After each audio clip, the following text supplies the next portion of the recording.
right up front. I'm gonna run probably a couple of these right out of the gate. Trigger warning. Content may include sensitive or violent content not suitable for all viewers. Feel free to step out if needed. Some of the details from this first one are they're rough. And I was just kind of, my wife when I were watching this, and we are both like, oh my God. So I'm preparing you, and I'll roll it again right before that comes into play. It's probably not going to be on the news, but it's bad. Whoever did this is a very disturbed person. I'll tell you that much. So, all right. Thank you, Taylor. That's sweet. I don't feel it at the moment. That was awesome, Miss Taylor. Oh, you know it. Everybody knows it too. They tell you. But I'm a mess right now. Oh, I don't think so. You look fine. I'm no worse than my black eye. Come on now. I had to put makeup on this morning, you guys. I heard that part when I was walking the dog. Jesus. I walked past and she looked at me and goes, "What the hell? What happened to you?" And I was like, "What do you mean?" She goes, "Oh, honey." I said, "What?" She goes, "You got a black eye." And I was like, "What?" We have a giant mirror over our couch. So I turned and looked. I was like, "Oh, what?" It was dark purple too, right here. How do you do that rubbing your eye? Well, I got my skin down here is very soft. Okay. She says, "You don't take care of yourself. You don't put lotion on your face." Whatever. Okay, whatever. And my allergies started kicking this morning for some reason. I was just rubbing this eye, and I tore it up. I must have been digging hard or something. Jeez. I think I was doing it in my sleep too. So that, you don't pay no attention to that. But yeah, I think that's what happens when I end up getting a small scratch on my eye. Is it dries out at night, and then I end up rubbing it because it itches, and then it scratches it. Right. Welcome, Leslie and Billy. Guys, please, if you will, if you have not yet, jump on over there, hit the like button. It's pinned in the top of the chat for Mama Bear, and share it out. Subscribe, hit the notification bell, all that good stuff if you have not done it yet. Please and thank you. Appreciate that so very much. I did that with my nose allergy. Nose picker. Oh, I gotcha. I love Josie. She's so funny. She does not hold anything back. Just says what it is. That's all there is to it. I love it. I love it. I love it. Well, thank you, Josie. God bless. You're amazing. All right, guys. So let's check this out, and then we'll roll into the doc. Scenes. 29 years ago tomorrow, a killer murdered the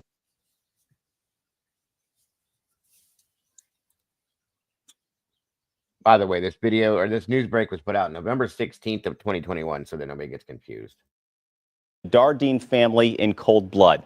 The killings rocked the tiny town of Ina, Illinois, which is about 90 miles southeast of St. Louis, and the murders looming over the town remain unsolved to this day. It was odd. We'd usually end up talking about murders. I know you might think that's crazy, but me and him was into reading. Here is I'm sorry. One moment here. Where did it go? I can't even read my own notes. Joanne is the mother of the guy in this. I'm sorry, I'll get it. Anyway, she's his mother. And this is so bad, you guys. That's why I'm telling you with the trigger warnings. This is so bad. She was going to go on the Oprah Winfrey show about this, right?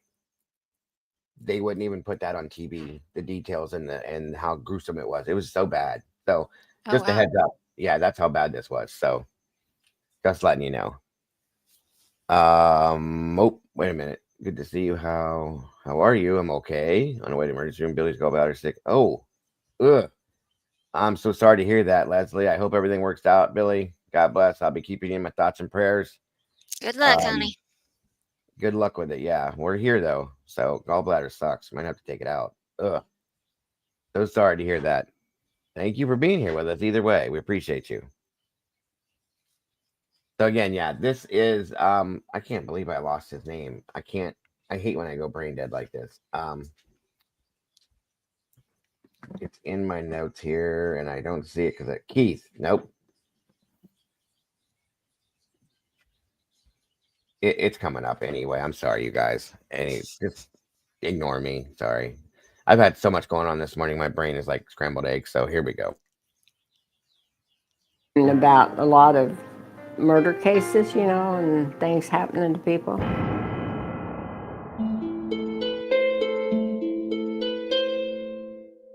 Russell and Ruby Dardeen had just moved to town a year earlier and owned a mobile home on the outskirts of Ina, Illinois. They went by their middle names, Keith and Elaine. They had a 3-year-old son, Peter. It was Keith. Okay, so Keith, Elaine, and Peter. That's the 3 there. There's a 4th. You'll find that out too, guys. So Keith worked at the local water treatment plant, Elaine at a supply store. The couple was actively involved in their tiny Baptist church, Keith the lead singer, and Elaine playing the piano. Elaine was 7 months pregnant with a little girl who would be named Casey. But Keith had concerns as the area grew more violent. He told his family that he wanted to move, and he put the trailer up for sale. He said there's just too many things happening down here. Strange in such a small town. There's only one stoplight in Ina. It was a quiet town that nobody really noticed. Until November 17th, 1987. Keith failed to show up for his night shift, and nobody could reach his family. Police eventually went to the trailer. What they found was indescribable. Elaine was sexually mutilated and bludgeoned to death with a baseball bat. So was her son, Peter. Baby Casey, due in 2 months, arrived during the beatings. She, too, was beaten to death. Trigger warning. There was no forced entry. Content may include sensitive or violent content, not suitable for all viewers. Feel free to step out if needed.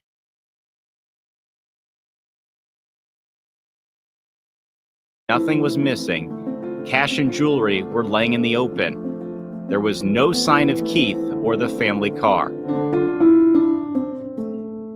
From where we are here on the road, there was their trailer was a little further back from the road here, kind of close to where the outbuilding is now. Thank you so much, Leslie. God bless. I appreciate that so much. Absolutely. So very much. Thank you. And yes, guys, this is horrible. This woman was 7 months pregnant. She was attacked, beaten beyond recognition. The little boy was, and she was forced into labor, and then it happened to the newborn. I couldn't even. I started like tearing up hearing this. It was so unbelievable to me. Unbelievable. And it wasn't a robbery. Nothing was stolen. So it's crazy. There was a manhunt for Keith. A day later, hunters found his body in a wheat field a mile from the family home. He was also sexually mutilated and shot 3 times in the face. The family car was found 10 miles south, splattered with blood. Incredibly, it was parked right in front of the Benton Police Department. Next door, the Franklin County Courthouse. I was the best man at their wedding. And to find out a few years later, they'd been so brutally murdered. And yet to find out that we're not any closer to really solving this than we were after it happened, it's very disheartening. More than 20 thick binders labeled Dardeen exist in the case, which now rests in the lap of Captain Bobby Wallace. He is the 4th person to take a crack at the case. He's heard all the theories. From what I've seen of something that serious, I would think of one of 2 things would come to mind just personally, would either A, sending a clear message to somebody, or it was extremely personal.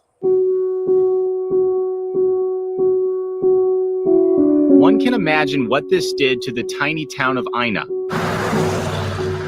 At Bonnie's Cafe, it is still the talk of the town. A lot of people talked about it, but they didn't know what they were talking about. They just knew it happened, but they didn't know why, and they still don't know why. They never will. Jefferson County, Illinois officials have shared their files with the FBI cold case unit, and yet, not even a suspect. Then, 13 years after the crime, Tommy Lynn's cells fell into their lap. Or did he? Sells was sitting on death row in Texas when he started claiming he had killed up to 70 people nationwide. Now, anybody that's not familiar with Tommy Lynn Sells, he's a serial killer, okay? Out of Texas. Crazy. I mean, crazy. He's out there. It's not him, though, in my opinion. And you'll find that out when we get into the... some of you guys probably know who he is, yeah. When we get into the actual documentary on this, you'll see, but he came out and says, I did this, and there's no way that they proved that he did it, though. They tried to. They couldn't. Why? But what about the Dardeens? Sells, who lived in St. Louis much of his life, said yes, he did the Ina killing. But when Jefferson County officials went and pressed him for specifics, Sells got them wrong. Except for one strange thing. He says there were watermelon ceramics in the Dardeen trailer. Bill Clutter of Investigative Innocence was among those interviewing Sells. For him to know that, he had to have been inside that house. Yeah. Now, my thought, okay, this is weird, okay? They had, you know how some people collect ceramics, plates and dishes and butter dishes and all that stuff. They had the watermelon ceramic stuff in the house. He was in that house at some time point or whatever. Whether he went in there, I don't know, but there's no way that they could connect him to this. It doesn't make sense. And I don't think it was him. Was he with somebody else that did it, maybe? Or did he know? Or was he running with somebody else that went back to this, maybe? Or something like that? I don't know. I don't know. This is wild, folks. It's wild. Yeah, I'm convinced he is the Dardeen killer. But Jefferson County officials did not feel they had enough to charge Sells, who was executed in 2014. But if he was an Ina and did kill the Dardeens, why? Remember the Dardeen car parked at the police department and courthouse miles from the crime scene? Federal prosecutors had recently concluded a large drug conspiracy trial there. Clutter says Sells told him that someone connected Keith Dardeen, a church-going singer who worked at the town's water treatment plant and lived in a trailer, to that drug conspiracy trial. Now, I'm going to tell you something. With all the crime on the uprise in the area that they lived in and bad things and this and that, that's why Keith wanted to sell the house, the trailer. Okay, they wanted to move. They wanted to move to a different type of neighborhood. Shortly before this all went down, a woman came to his door, knocking on the door, trying to use the phones, whatever. He wouldn't even open the door. He would not. He just wouldn't. Everybody in the town got really paranoid, and after this, it got worse. But he wouldn't even open the door for that. So they're going to tell you that Keith went to a bar, had a few drinks, met up with Tommy Lynn, invited him home for dinner, and then that's how this all commenced. Keith, being as paranoid as he was about letting anybody in his home, letting anybody around his home or his family or anything, doesn't make any sense as to him inviting Tommy Lynn home for dinner. Because then the excuse is that supposedly what Tommy Lynn said he did it for, the motive, is because Keith hit on him and put moves on him. In turn, he flipped out, which I don't know about all that. Okay, this is wild to me, but just saying. And that someone brought Sells to Ina. Sells told me that those victims were targeted, that if they had searched the woods near the trailer, they would have found a pile of beer cans where he had waited and watched. And I believe he went into the trailer and took control of Ruby and the 3-year-old son, duct taped their hands, and waited. Welcome, RC3. Not everyone believes Sells is the killer. Among them is Joanne Dardeen, who will be 84 soon. She hopes and prays she will live long enough to find real closure. I believe somebody wanted him to do something, and I believe that he flat out refused. And Well, we'll show you. You do it our way or no way.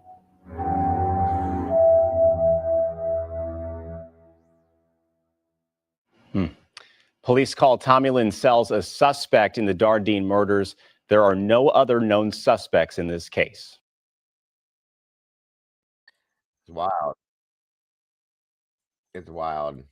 So, have you heard of this, Mama Bear? Now that you've seen that, or no? No, I don't think so. That's Okay. I would have remembered that. Right. Yeah. It's wild. I mean, it's really, really wild. And so sad the way it all happened. Now again, like I said, they went and did when we get into the doc here, it they did everything they could to try to put this on Cells, and nothing would stick. It didn't. He wanted to take it, and they wouldn't. It didn't match up. But there was a whole bunch of details that he had completely wrong about it when they were questioning him, except for the fact that he knew that there was that watermelon glassware in the house. And I just was like, that doesn't make sense to me. How? Okay. So I don't know, you guys. It's definitely a wild situation. One moment here. Get this going so you get the whole story, and I will shut my mouth. Okay.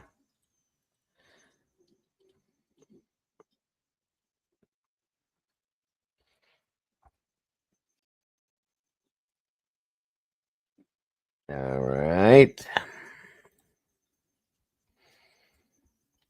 And the channel that we are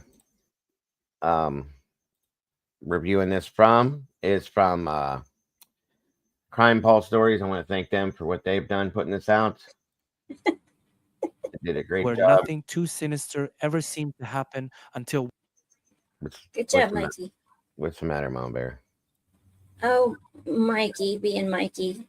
He said, LMAO, I got a problem with hitting the forward button, ending up on another show. I was wondering why Dago was playing Idaho 4. Not today, bud. Not right now. Sorry, we're good. Josie said that the 80s were bad in northern Wisconsin. I bet there was a lot of stuff going on back then that a lot of people don't realize. So yeah, I don't understand her theory. Do what our way or else? See, I wondered that too, Eddie. They were very involved in the local church and very religious in that aspect too, and things are going on. So I had to wonder if that had something to do with it. I don't know, but that's a good question, Eddie. I had the same question.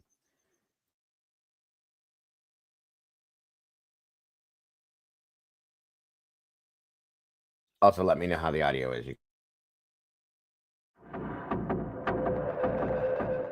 In the quiet town of Inay, Illinois, nestled in the heart of Jefferson County, life moved at a pace that echoed the simplicity of rural America. It was the kind of place where everyone knew each other's names, where doors were left unlocked, and where nothing too sinister ever seemed to happen until one November night in 1987 shattered that peace forever. What you are about to hear isn't just another tragic story buried in the archives of small town America. It's a story that defies understanding, a nightmare that left an entire family brutally murdered in ways so shocking, the details almost seem unimaginable.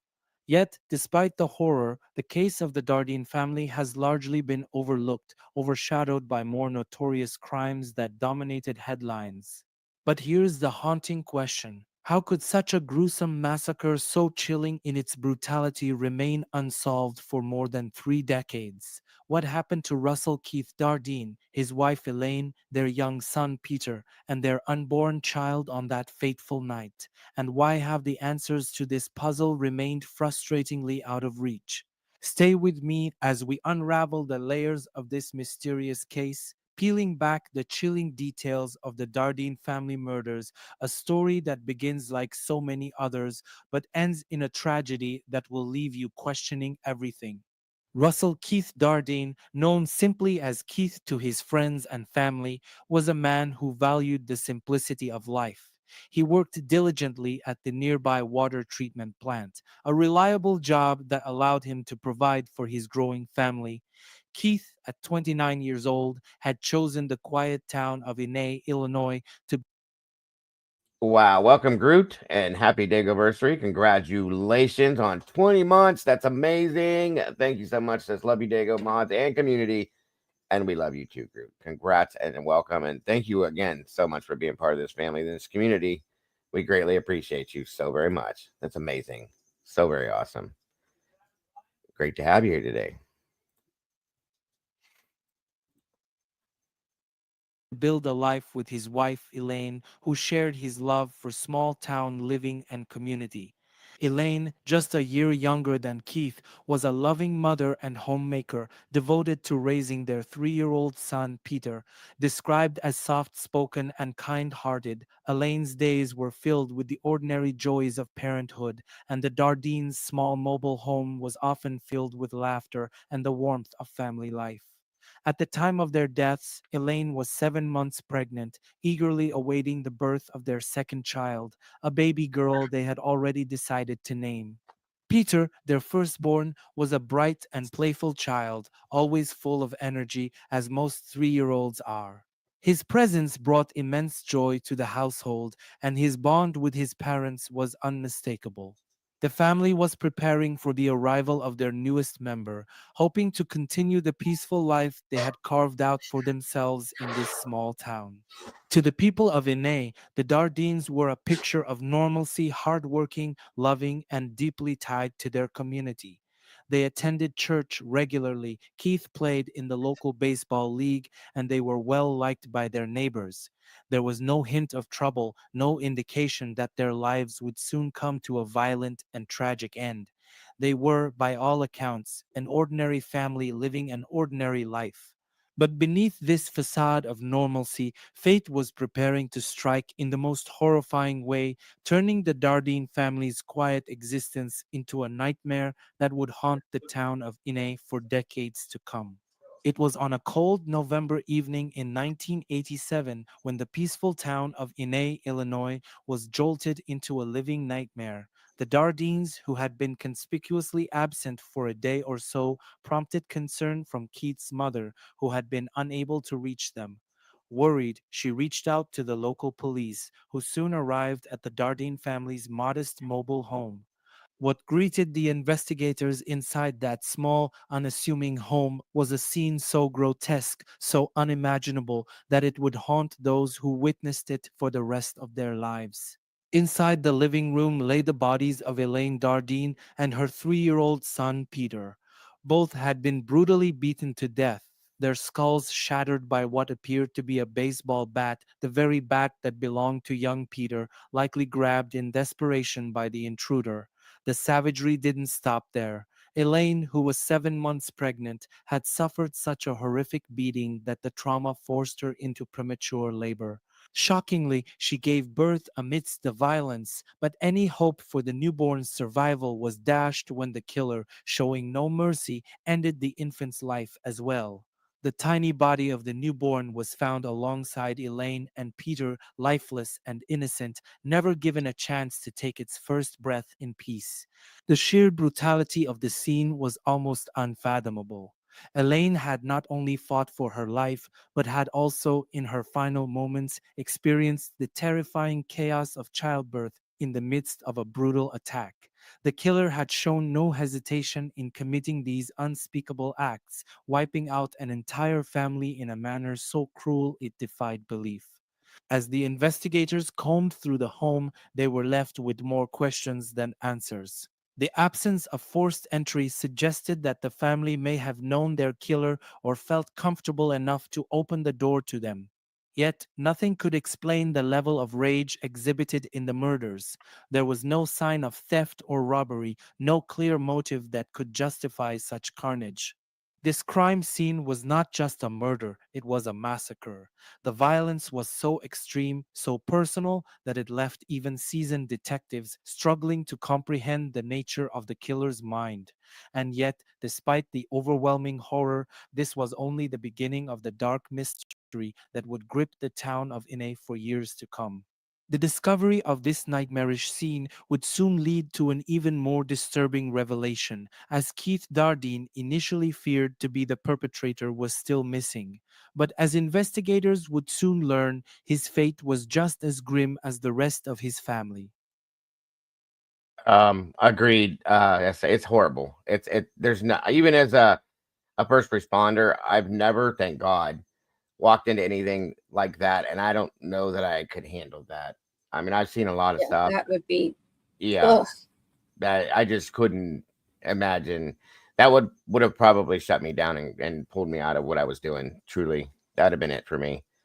Welcome under and over it. Wonderful to see you. I love your name, by the way. It is completely soulless. You couldn't possibly have any kind of a soul and do something like that. No worries, Tommy. Thank you for joining us, brother. I appreciate you, and be safe out there on them roads if you are. Yeah, it's beyond imaginable. So I was thinking that too when we watched this. When Brandy was like, "Oh my God, can you?" I said, "No, I couldn't imagine it at all."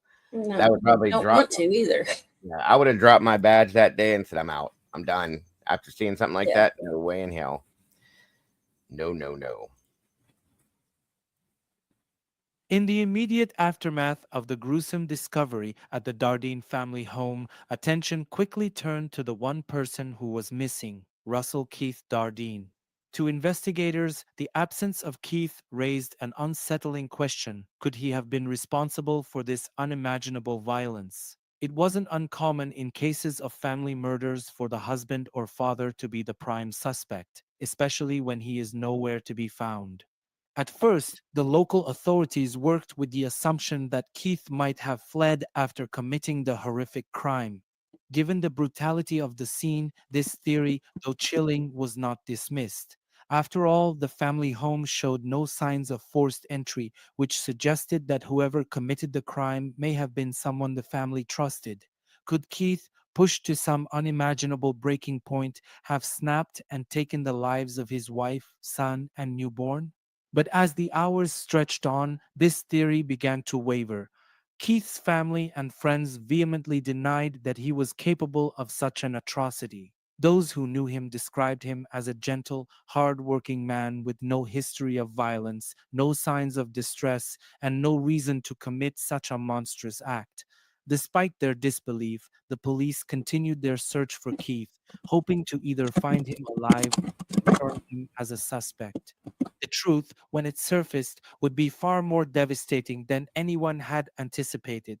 The very next day, Keith's body was discovered in a rural field not far from the family's home, and the sight that awaited investigators confirmed what his loved ones had feared. Keith had been murdered as brutally as the rest of his family. His body, riddled with bullet wounds, lay discarded like refuse.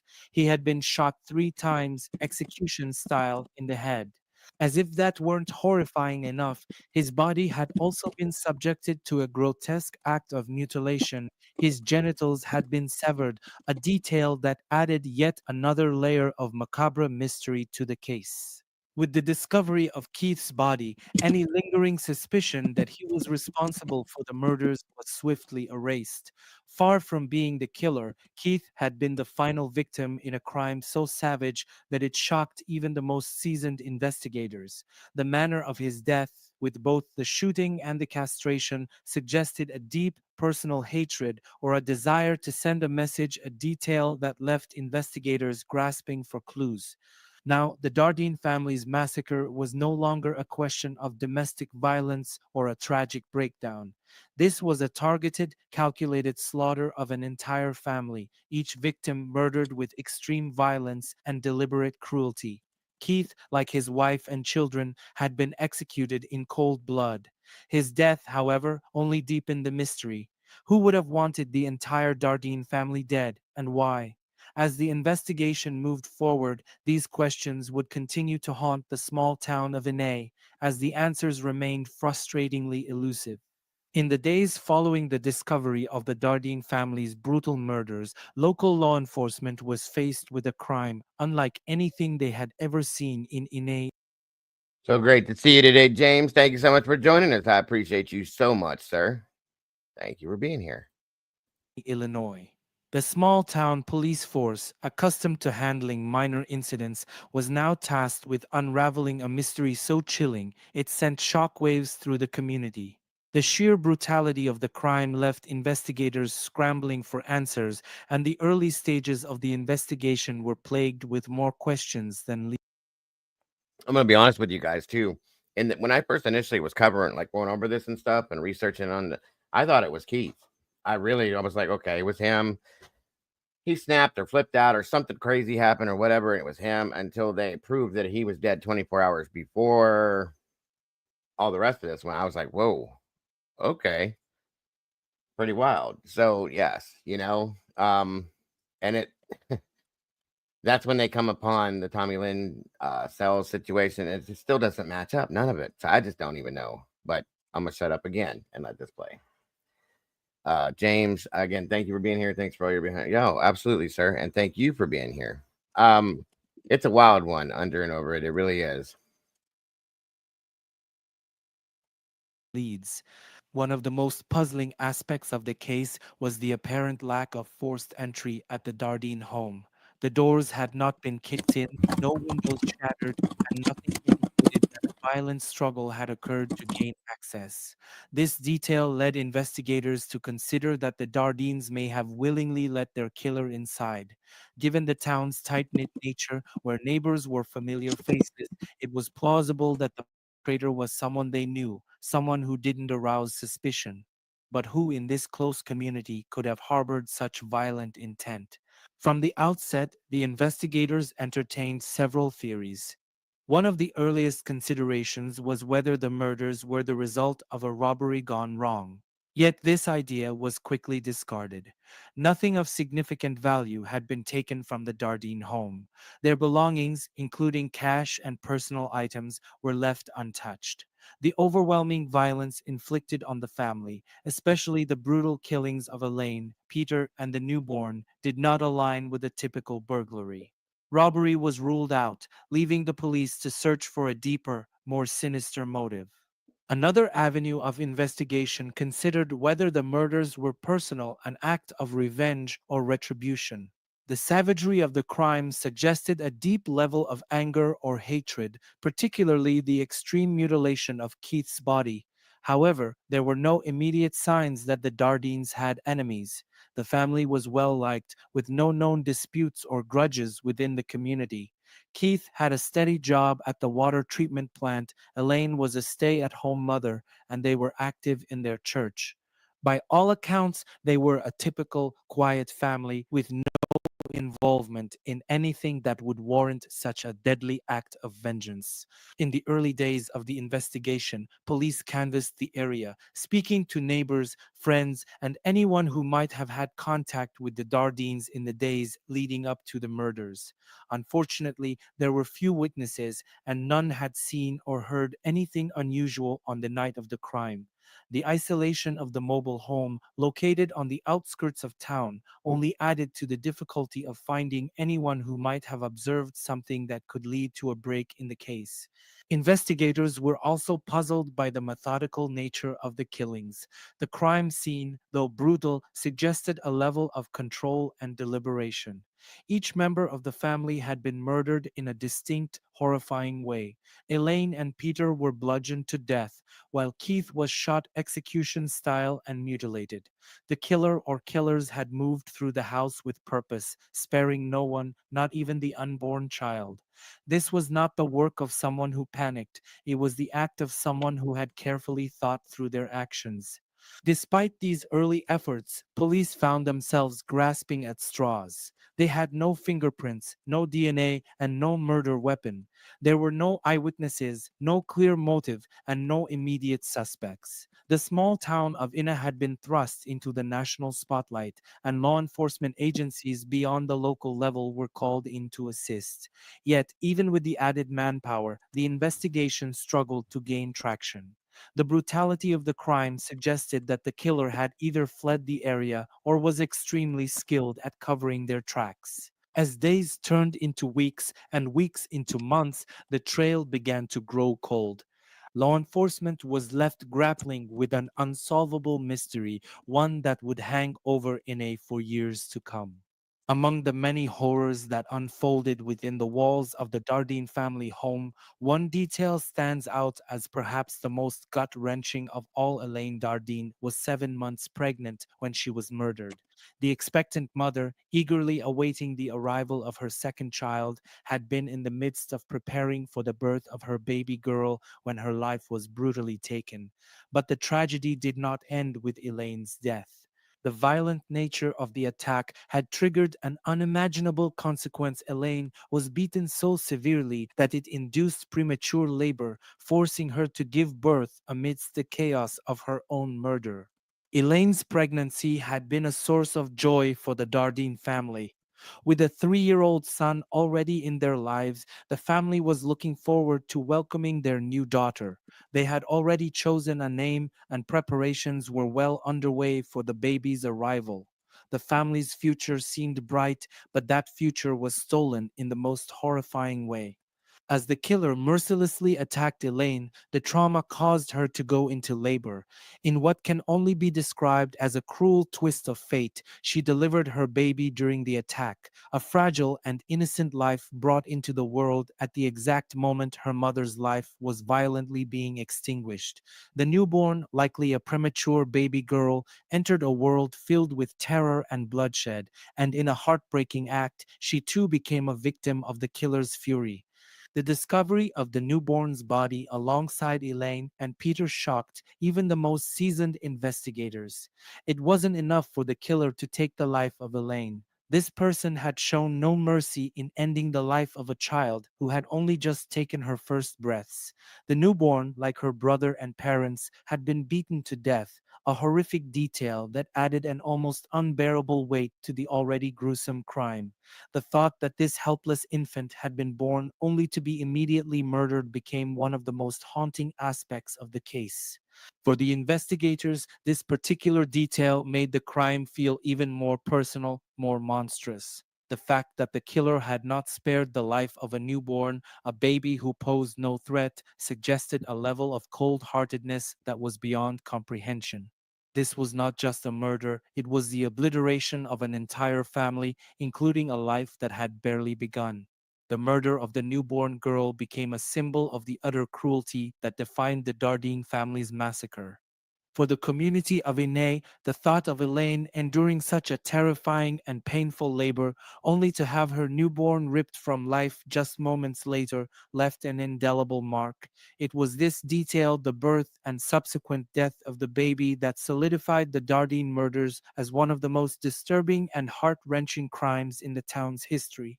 To lose a mother, father, and child was tragic enough, but the loss of a newborn in such violent circumstances was a cruelty that transcended the ordinary bounds of human understanding. This element of the case haunted investigators for years to come. It wasn't just a murder, it was the eradication of a future, the destruction of a family in the most visceral way possible. The pregnancy factor added an emotional depth to the Dardeen family murders that made the case not only a mystery to solve, but also a tragedy that struck at the very heart of humanity's deepest fears and emotions. As the investigation into the Dardeen family murders moved forward, law enforcement faced a maze of false leads and frustrating dead ends. The brutality of the crime had shocked the small town of Inay, and rumors quickly began to swirl, adding layers of confusion and speculation to an already perplexing case. In those early days, the police followed every possible angle, hoping for a breakthrough that would lead them to the killer. But each promising lead seemed to collapse under the weight of a lack of solid evidence, leaving investigators grasping at shadows. In small towns like Inay, where everyone knows everyone, the local community often becomes the first source of potential suspects. Law enforcement looked into any individuals who might have had grievances with the Dardeen family. They interviewed neighbors, acquaintances, and even distant relatives, but no one stood out as capable of committing such an extreme act of violence. There were whispers that perhaps someone in Keith's or Elaine's past had come back to settle a score, but no evidence surfaced to support these claims. One of the earliest theories was that Keith, despite being found murdered, might still have been involved in some way.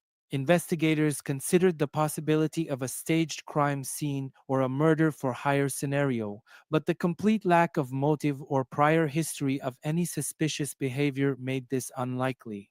Keith was widely regarded as a mild-mannered, hard-working family man, and no one could pinpoint any event in his life that would have led him down such a dark path. The lead was eventually abandoned as the facts of the case simply didn't fit. Another avenue explored was the possibility that the crime had been the result of a robbery gone wrong. Yet, as investigators pored over the crime scene, nothing of value seemed to be missing. The family's modest mobile home contained personal belongings, money, and other valuables that remained untouched. The idea that a robbery had escalated into such an extreme level of violence quickly fell apart, leaving law enforcement once again without direction. As time passed, speculation in the community grew. In a small town like Inay, such a shocking crime fueled wild rumors. Some whispered about a possible connection to the occult, citing the disturbing nature of Keith's mutilation as evidence of a ritualistic killing. Others speculated that a drifter or transient might have committed the crime, a stranger passing through who left no trace behind. These rumors fed the growing paranoia, but none led to any credible leads. The lack of physical evidence only deepened the frustration for law enforcement. There were no fingerprints, no DNA, and no murder weapons left behind at the scene. The clean, methodical nature of the crime suggested the killer or killers were either extremely lucky or knew exactly how to cover their tracks. Despite extensive searches, interviews, and the involvement of outside agencies, the case seemed to hit one dead end after another. As weeks turned into months, the frustration within the police force grew palpable. They had exhausted their resources and followed every lead, but the Dardeen murders remained as much a mystery as they had on day one. The lack of witnesses, physical evidence, and motive left investigators in a state of helplessness, unable to move the case forward. The killer, it seemed, had vanished as completely as they had appeared, leaving behind only the haunting memory of a shattered family and a town gripped by fear.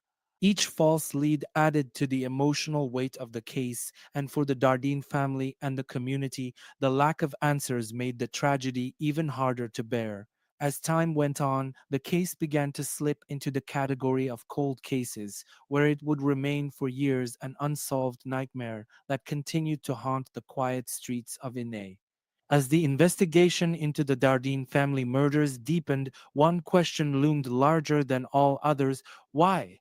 What could possibly drive someone to commit such a heinous act, to annihilate an entire family, including a newborn, with such calculated cruelty? Without a clear motive, investigators were left to piece together possibilities, trying to match the brutality of the crime with any reason that might explain the unfathomable. Was this a random act of violence, or was something far more personal at play? One of the earliest theories put forward was that this may have been a random home invasion gone horribly wrong. The lack of forced entry led to the speculation that perhaps the family had let the killer in, thinking they were safe, only for the situation to spiral into violence. But the crime scene did not fit the typical profile of a burglary turned homicide. Nothing had been stolen, and the extreme violence far surpassed what would usually be seen in a robbery gone wrong. The thoroughness of the killings, the deliberate murder of not just Keith, Elaine, and Peter, but also When I saw this, that's why I wanted to put this one out, you guys. It gets nor got really any airtime. It not a lot of news coverage, anything. It's so horrible to be unsolved this far along. It's something's not right. You know what I mean? Because um well, they're going to explain it, but there's so many things that they couldn't match up with him, even though he admitted to it, and he did have the whole watermelon thing. See, I still question. I don't think he did it, but I do question. And I'm kind of like 50-50 with it.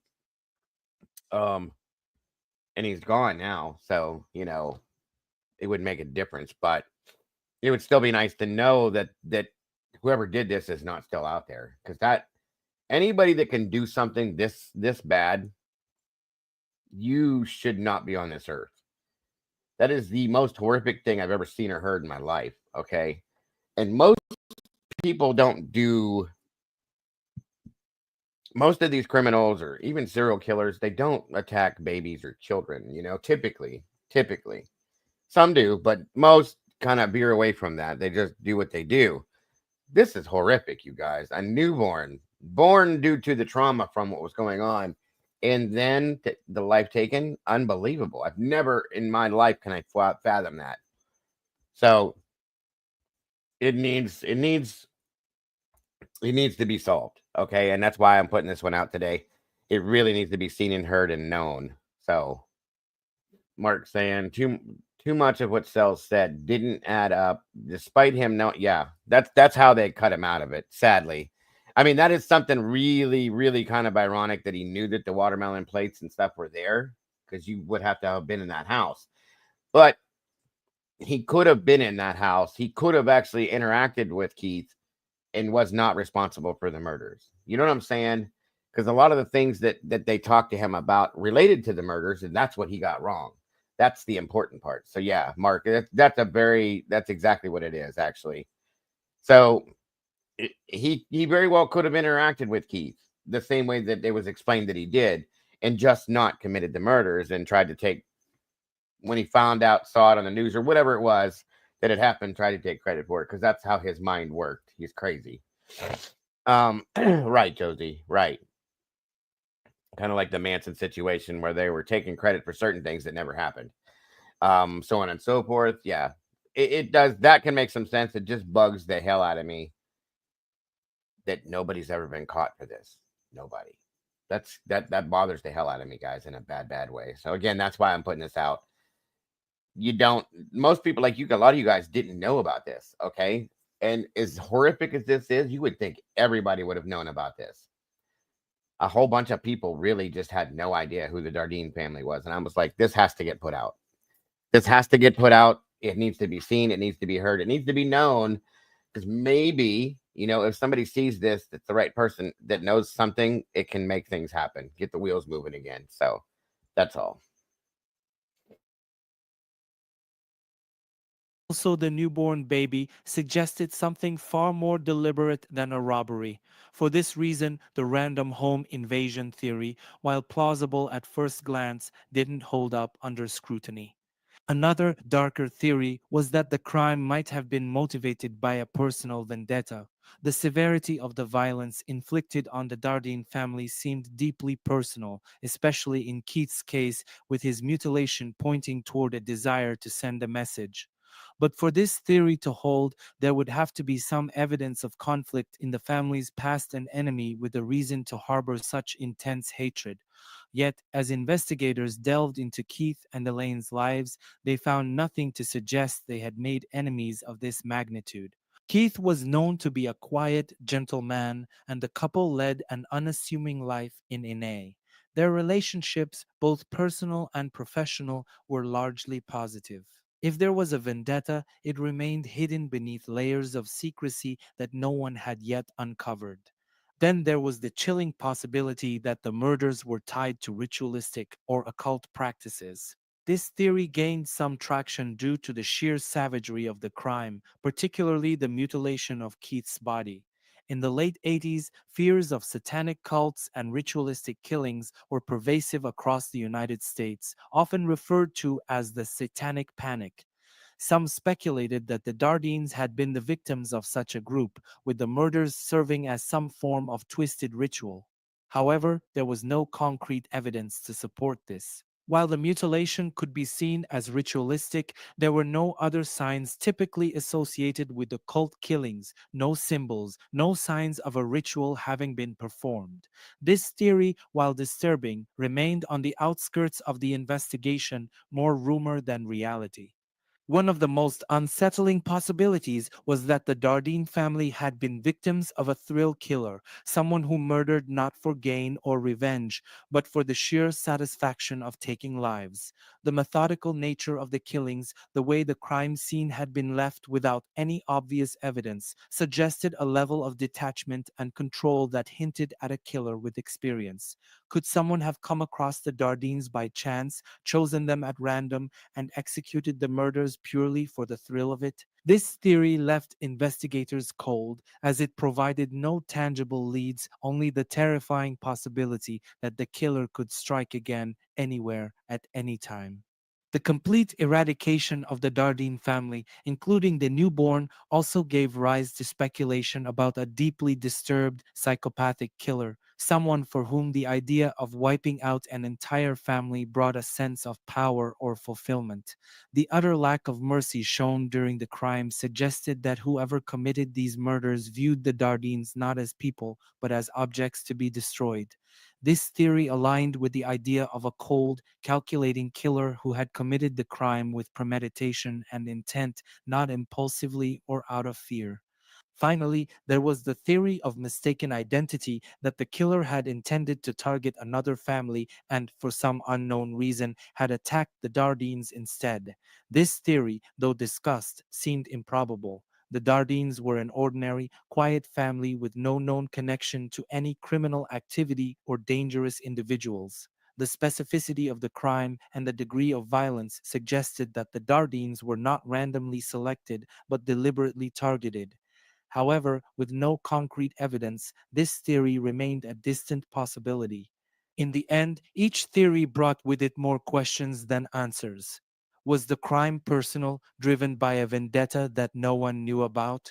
Or was it the work of a cold-blooded killer who sought nothing more than the satisfaction of murder? Without a clear motive, investigators were left. That's interesting, Mama Bear. Maybe he was having an affair and his mistress got mad that his wife was having his baby. I mean, yeah, yeah, I can see that with maybe Elaine, Peter, and the baby, but to get him the way they did, unless she had somebody else doing it, maybe. You know what I mean? And It could that be, but yeah. yeah, that makes some sense, Mama Bear. I mean, it definitely does seem.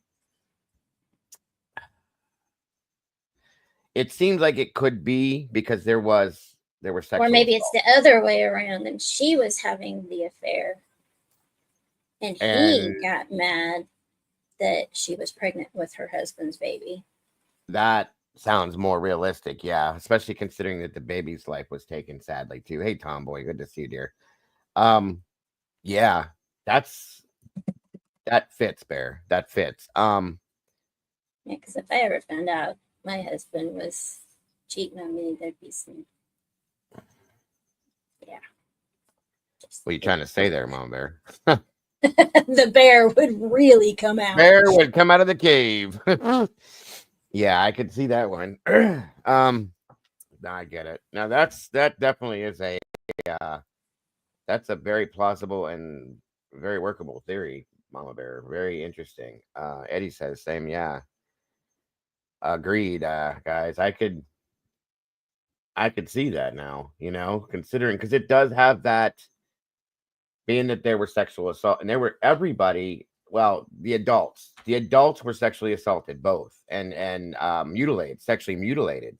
See, that's something that gets me because I don't know if you caught it, but Keith, his man thing, his private parts were mutilated. Okay, specifically, as well as what happened with Elaine. That fits in that sense. That's what I've been trying to think of. So that's a good catch, Mama Bear. Very good one. Very good one. Alicia said, I mean, I would probably be driven to violence. Yes, it is. It's a bad thing, and it does a lot of pain, causes a lot of pain, unneeded in every aspect. So yes, it could, and it will bring the dark side out of anybody. I mean, guys, when I caught the creature in my own home, in my own bed, I had some dark thoughts. I'm gonna tell you, I ended up in a bad situation because of that. So You don't do that to people. Yeah. The human emotions in our brains are programmed a certain type of way, and our emotions are a lot stronger, in my opinion, than our brains work as far as common sense goes, and we react to things in ways that we shouldn't sometimes. And just like the um, Mickey Stein's Kevin Mullins situation, that was an emotional murder, in my opinion. Okay, there was no common sense there. The brain was not working at that point, but everything about that was emotional, in my opinion, and that's how I'm reading this. Absolutely. Yeah. Oh, I thought you were telling somebody in the chat to leave. I was like, what the hell? No, she's saying if you're in a marriage, Yeah. you're not happy, leave. Just get it. Don't. Just go. Yeah. There's no reason for any violence or any more pain that's already there. Just get out. Agreed, Alicia. 100%. That's the best answer. And I was looking down. I went, "Uh-oh, who made her mad?" You know what I mean? Eddie says the bear oftentimes does come out as a result of that. It's true. 100%, Eddie. 100%. You ain't lying. I mean, considering. So yeah, that's a good theory, you guys. It really does fit, in my opinion. I wonder if they looked into that too. And being that they were so involved, he specifically was very involved in the church, and she was involved as well. She was a stay-at-home mom, so she had more time to do things, that he may not know about. It could be. It could be. I never thought of that before, so very good catch.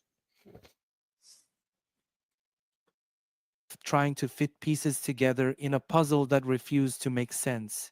The brutality of the murders pointed in so many directions, but none led to a solid conclusion. And so, the question of why remained the most haunting and frustrating aspect of the Dardeen family murders, a question that would go unanswered for years, even as the search for the killer continued.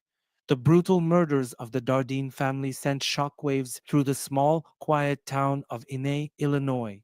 For a community that prided itself on its sense of safety and neighborly trust, the violence that struck the Dardeens was not just an isolated tragedy, it shattered the very fabric of what Inna stood for. As news of the murders spread, fear quickly took hold, and the town, once characterized by its open doors and friendly greetings, became a place of anxiety, suspicion, and distrust. Residents who had once felt secure in their small town bubble now found themselves questioning their own safety.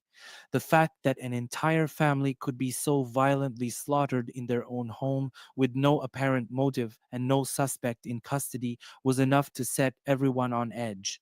Inay, with its population of fewer than 2,000, had never experienced a crime of this magnitude. The sense of vulnerability was palpable, and rumors began to swirl, each one feeding the growing unease. Almost overnight, the town transformed. People began locking their doors, a practice that had once seemed unnecessary in such a close knit community.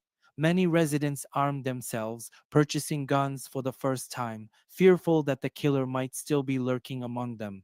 The sight of normally calm neighbors carrying firearms, prepared to defend their homes, became a common one. For some, the fear became too much to bear, and they made the difficult decision to leave Inna altogether, seeking safety in nearby towns or even relocating to entirely different states. The sense of suspicion within the community deepened as the investigation dragged on without an arrest. People began to wonder if the killer was someone from their own town, someone they might have known or even trusted. Whispers spread through neighborhoods. Was it a neighbor? A friend? The idea that the murderer could still be living among them led to fractured relationships and an erosion of the tight knit bonds that had once defined Inay. Trust, it seemed, had become the first casualty in the aftermath of the Dardeen family murders.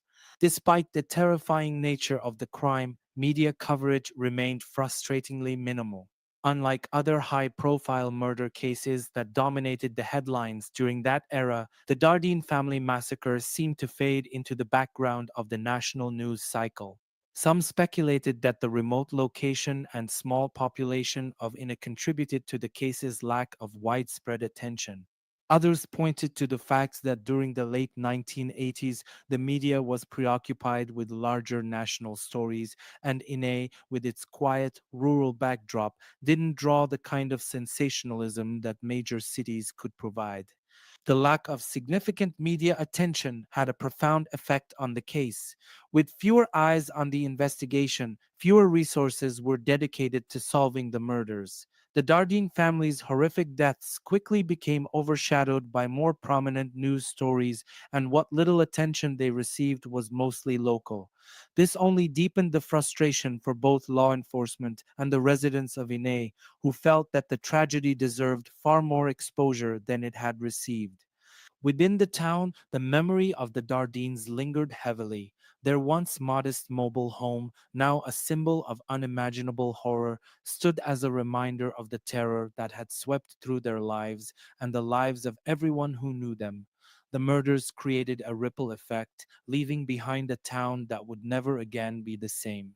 In the years that followed, in a struggle to reclaim its sense of normalcy, the deep fear that had gripped the town eventually faded, but it was replaced with a lingering sense of unease. The case remained unsolved, and with no resolution in sight, the town of Inno was left to grapple with the harsh reality that justice might never come for the Dardeen family.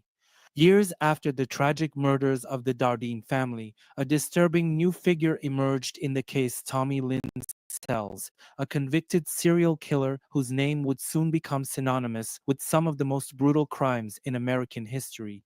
Known for his chilling lack of remorse and his willingness to admit to a wide range of murders across the country, Sells was serving time for other heinous crimes when he suddenly claimed responsibility for the Dardeen family massacre. His confession brought a renewed focus on the case, but it Thank you, also left SRB. investigators questioning whether his involvement was genuine or simply the ramblings of a manipulative killer seeking attention. Tommy Lynn Sells was no stranger to violence. His criminal history was marked by a string of murders that spanned from coast to coast, targeting both strangers and acquaintances with equal savagery. Born into a turbulent and abusive childhood, Sells had drifted through life, committing violent acts wherever he went. His killing spree is believed to have started as early as the age of 16, and by the time he was arrested in the late 1990s, he had earned a reputation as a nomadic predator responsible for dozens of deaths. His crimes were marked by extreme brutality, often involving knives, and he showed no hesitation in killing men, women, or children. Sells was arrested in 1999 after attempting to murder a young girl in Texas. That girl survived and led authorities to him, ending his reign of terror. Once in custody, Sells began to confess to Welcome, a Peaky. multitude of unsolved murders, seemingly eager to take credit for as many crimes as possible. It was during these confessions that he mentioned the Dardeen family murders. His detailed account of the killings initially seemed convincing. He described the brutal beatings, the mutilation of Keith Dardeen, and even offered specific details about the crime scene that had not been widely publicized. At first glance, Sells appeared to be a prime suspect. His transient lifestyle matched the profile of someone who could have passed through unnoticed, and his well-documented capacity for violence certainly made him capable of committing the murders. Furthermore, the randomness of his other crimes aligned with the seemingly motiveless nature of the Dardeen family massacre. For a moment, it seemed like a long-awaited breakthrough in the case. Finally, there was a killer who not only fit the profile but had admitted to the crime. But as investigators dug deeper into Sal's confession, doubts began to emerge. While he had provided specific details about the Dardeen murders, some of those details were inaccurate or didn't match the evidence found at the scene. Sells had a history of confessing to murders he hadn't committed, often to boost his notoriety or simply to toy with investigators. It became clear that Sells enjoyed the attention and power that came with claiming responsibility for unsolved crimes, regardless of whether he had. That's what I had wondered, Mark. Because with the way things are nowadays with IGG and all that, and we've seen so many cases that author themselves alone have solved that are cold cases. Peggy, hey. Oh, she's not here. Sorry. Um, but yeah, it's if there was any kind of DNA that could have been used, it would have been amazing to be able to run that and possibly get a hit on that at this point. All these years later, it would be amazing, I would think. So it hopefully maybe they can pull something like that if they have anything that they found. You know what I'm saying? It's a good point, Mark. Very good point.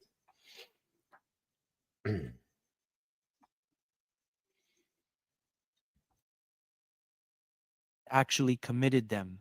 Sells' confession to the Dardeen murders also fell apart when investigators examined his whereabouts during the time of the crime. While he had been known to travel frequently, there was no definitive proof that he had been in the Inna area in November 1987. In fact, records suggested that he might have been in another state entirely, casting significant doubt on his ability to have carried out the killings. Moreover, while Sells' murders were often spontaneous and violent, they didn't always involve the kind of precision and calculated cruelty seen in the Dardeen case. The extreme mutilation of Keith Dardeen's body and the murder of the newborn baby in particular seemed almost too specific for Sells, whose typical modus operandi involved impulsive stabbings rather than staged mutilations or complex crime scenes. Despite these inconsistencies, Sells' confession added another layer of confusion to the Dardeen case. Some believed that he might have been involved but exaggerated his role, while others dismissed his claims entirely, viewing them as part of his ongoing attempt to take credit for as many crimes as possible. Law enforcement remained divided. Was Tommy Lynn Sells the monster responsible for wiping out the Dardeen family, or was he simply another false lead in a case filled with dead ends? As chilling as Tommy Lynn Sells' confession to the Dardeen family murders was, it didn't take long for many investigators and analysts to start doubting his involvement. While he had initially provided details that seemed to suggest he was the long sought perpetrator, further scrutiny revealed glaring inconsistencies in his account. These discrepancies, combined with Sells' known history of falsely claiming responsibility for other murders, cast significant doubt on the validity of his confession. One of the first red flags was the inaccuracy of key details Sells provided during his confession. Although he correctly described some elements of the crime scene, such as the manner in which Elaine, Peter, and the newborn were killed, several of his statements did not align with the known facts. For instance, Sells claimed to have used a gun to murder the entire family, yet it was well established that Elaine and Peter were beaten to death with a baseball bat. Only Keith had been shot. This fundamental discrepancy raised immediate suspicions about whether Sells had direct knowledge of the crime or if he had merely pieced together his story from public information. Sells also failed to provide crucial specifics that only the true killer would have known. While the media had covered aspects of the murders, including the brutal nature of the killings, there were details deliberately withheld from the public to help investigators verify potential confessions. Sells was unable to describe these hidden aspects, which included the exact positioning of the bodies and certain forensic clues that had never been disclosed. This lack of intimate knowledge of the crime scene suggested that Sells had either fabricated his confession or obtained his information from secondary sources, not from first hand experience. Another significant reason for doubting Sells' involvement stemmed from his pattern of behavior during previous interrogations. Sells had a well documented history of confessing to murders he hadn't committed, often claiming responsibility for high profile or unsolved cases simply to gain notoriety. He seemed to revel in the attention that came with being labeled as a serial killer, and he understood how to manipulate law enforcement by feeding them enough information to seem credible without ever providing concrete evidence. Over time, it became clear that Sells had used these false confessions as a way to maintain control over his narrative and prolong his time in the spotlight, even if it meant lying about his involvement in crimes he hadn't committed. Psychologists and investigators familiar with Sells' behavior noted that he often sought attention and validation through his confessions, particularly in cases where he could exploit the uncertainty and mystery surrounding unsolved murders. By claiming involvement in notorious cases like the Dardeen family massacre, Sells could bolster his image as a prolific and unstoppable killer, a persona that he seemed to embrace. But to those who had spent years studying his actions, it became apparent that Sells was more interested in feeding his own ego than in telling the truth. His confessions often changed or evolved, becoming more detailed as he learned more about the cases, but they never provided the hard evidence needed to link him definitively to the crimes. Furthermore, Sells' movements at the time of the Dardeen murders were called into question. While his transient lifestyle made it difficult to track his exact whereabouts, some records indicated that he might not have been in the area when the murders took place. Though Sells often roamed across state lines, committing random acts of violence wherever he went, there was no definitive proof placing him in Inay, Illinois in November 1987. Investigators who looked into his timeline found it difficult to connect him to the crime, weakening the argument that he was the perpetrator. Many analysts also pointed out that the method of the Dardeen murders did not fully align with Sells' typical modus operandi. While Sells was known for his brutal killings, his crimes often involved stabbings and quick, impulsive attacks. The Dardeen murders, on the other hand, appeared far more methodical, with each member of the family murdered in a distinct and calculated way. Keith's execution style, shooting and mutilation in particular, suggested a level of personal rage or hatred that didn't fit Sells' pattern of opportunistic violence. For this reason, many experts believed that the Dardeens were targeted for a reason, perhaps one unknown to investigators, but Sells, who often killed without rhyme or reason, did not fit the psychological profile of their murderer. Ultimately, the inconsistencies in Sells' confession, coupled with his history of lying to law enforcement and the lack of evidence placing him at the scene, led many to discredit his claims. While Sells was undoubtedly a vicious and capable killer, the Dardeen family massacre seemed outside his usual patterns, both in terms of motive and method. For Sells, confessing to this crime likely served only to boost his already sinister reputation, adding another chapter to the myth he had built around himself.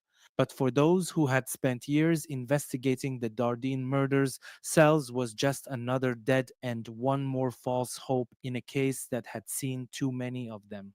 As time passed, Sells' confession would fade into the background, another murky detail in a case already filled with unanswered questions. While the search for the true killer continued, the possibility of finding justice for the Dardeen family seemed as elusive as ever, and the town of Inna was left to wonder if the real murderer would ever be found.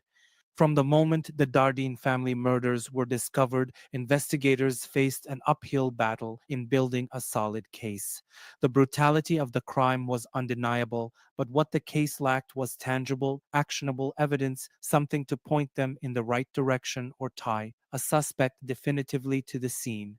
Despite the horrific nature of the murders, the crime scene provided investigators with frustratingly little to work with.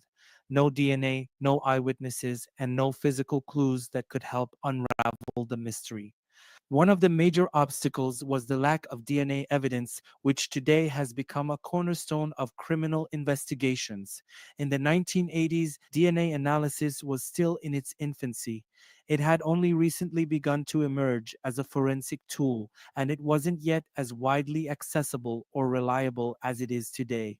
While investigators carefully combed the Dardeen home for any possible trace of the killer hair, blood, skin cells, they found nothing that could definitively point to a suspect. If any DNA had been left behind, the technology of the time wasn't sophisticated enough to detect or analyze it with the precision that modern forensics allows. In a modern investigation, the chances of extracting valuable forensic evidence from the scene would be significantly higher. Today, crime scene investigators can use advanced DNA techniques such as touch DNA, which can detect even the smallest traces of genetic material left behind by skin contact. With this technology, it's possible that the killer's DNA could have been recovered from surfaces in the Dardeen home, such as door handles or the baseball bat used in the murders. Familial DNA searches might also have been employed, where investigators could search DNA databases for partial matches, identifying relatives of the perpetrator, even if the killer's DNA was not already on file. The crime scene itself posed another challenge.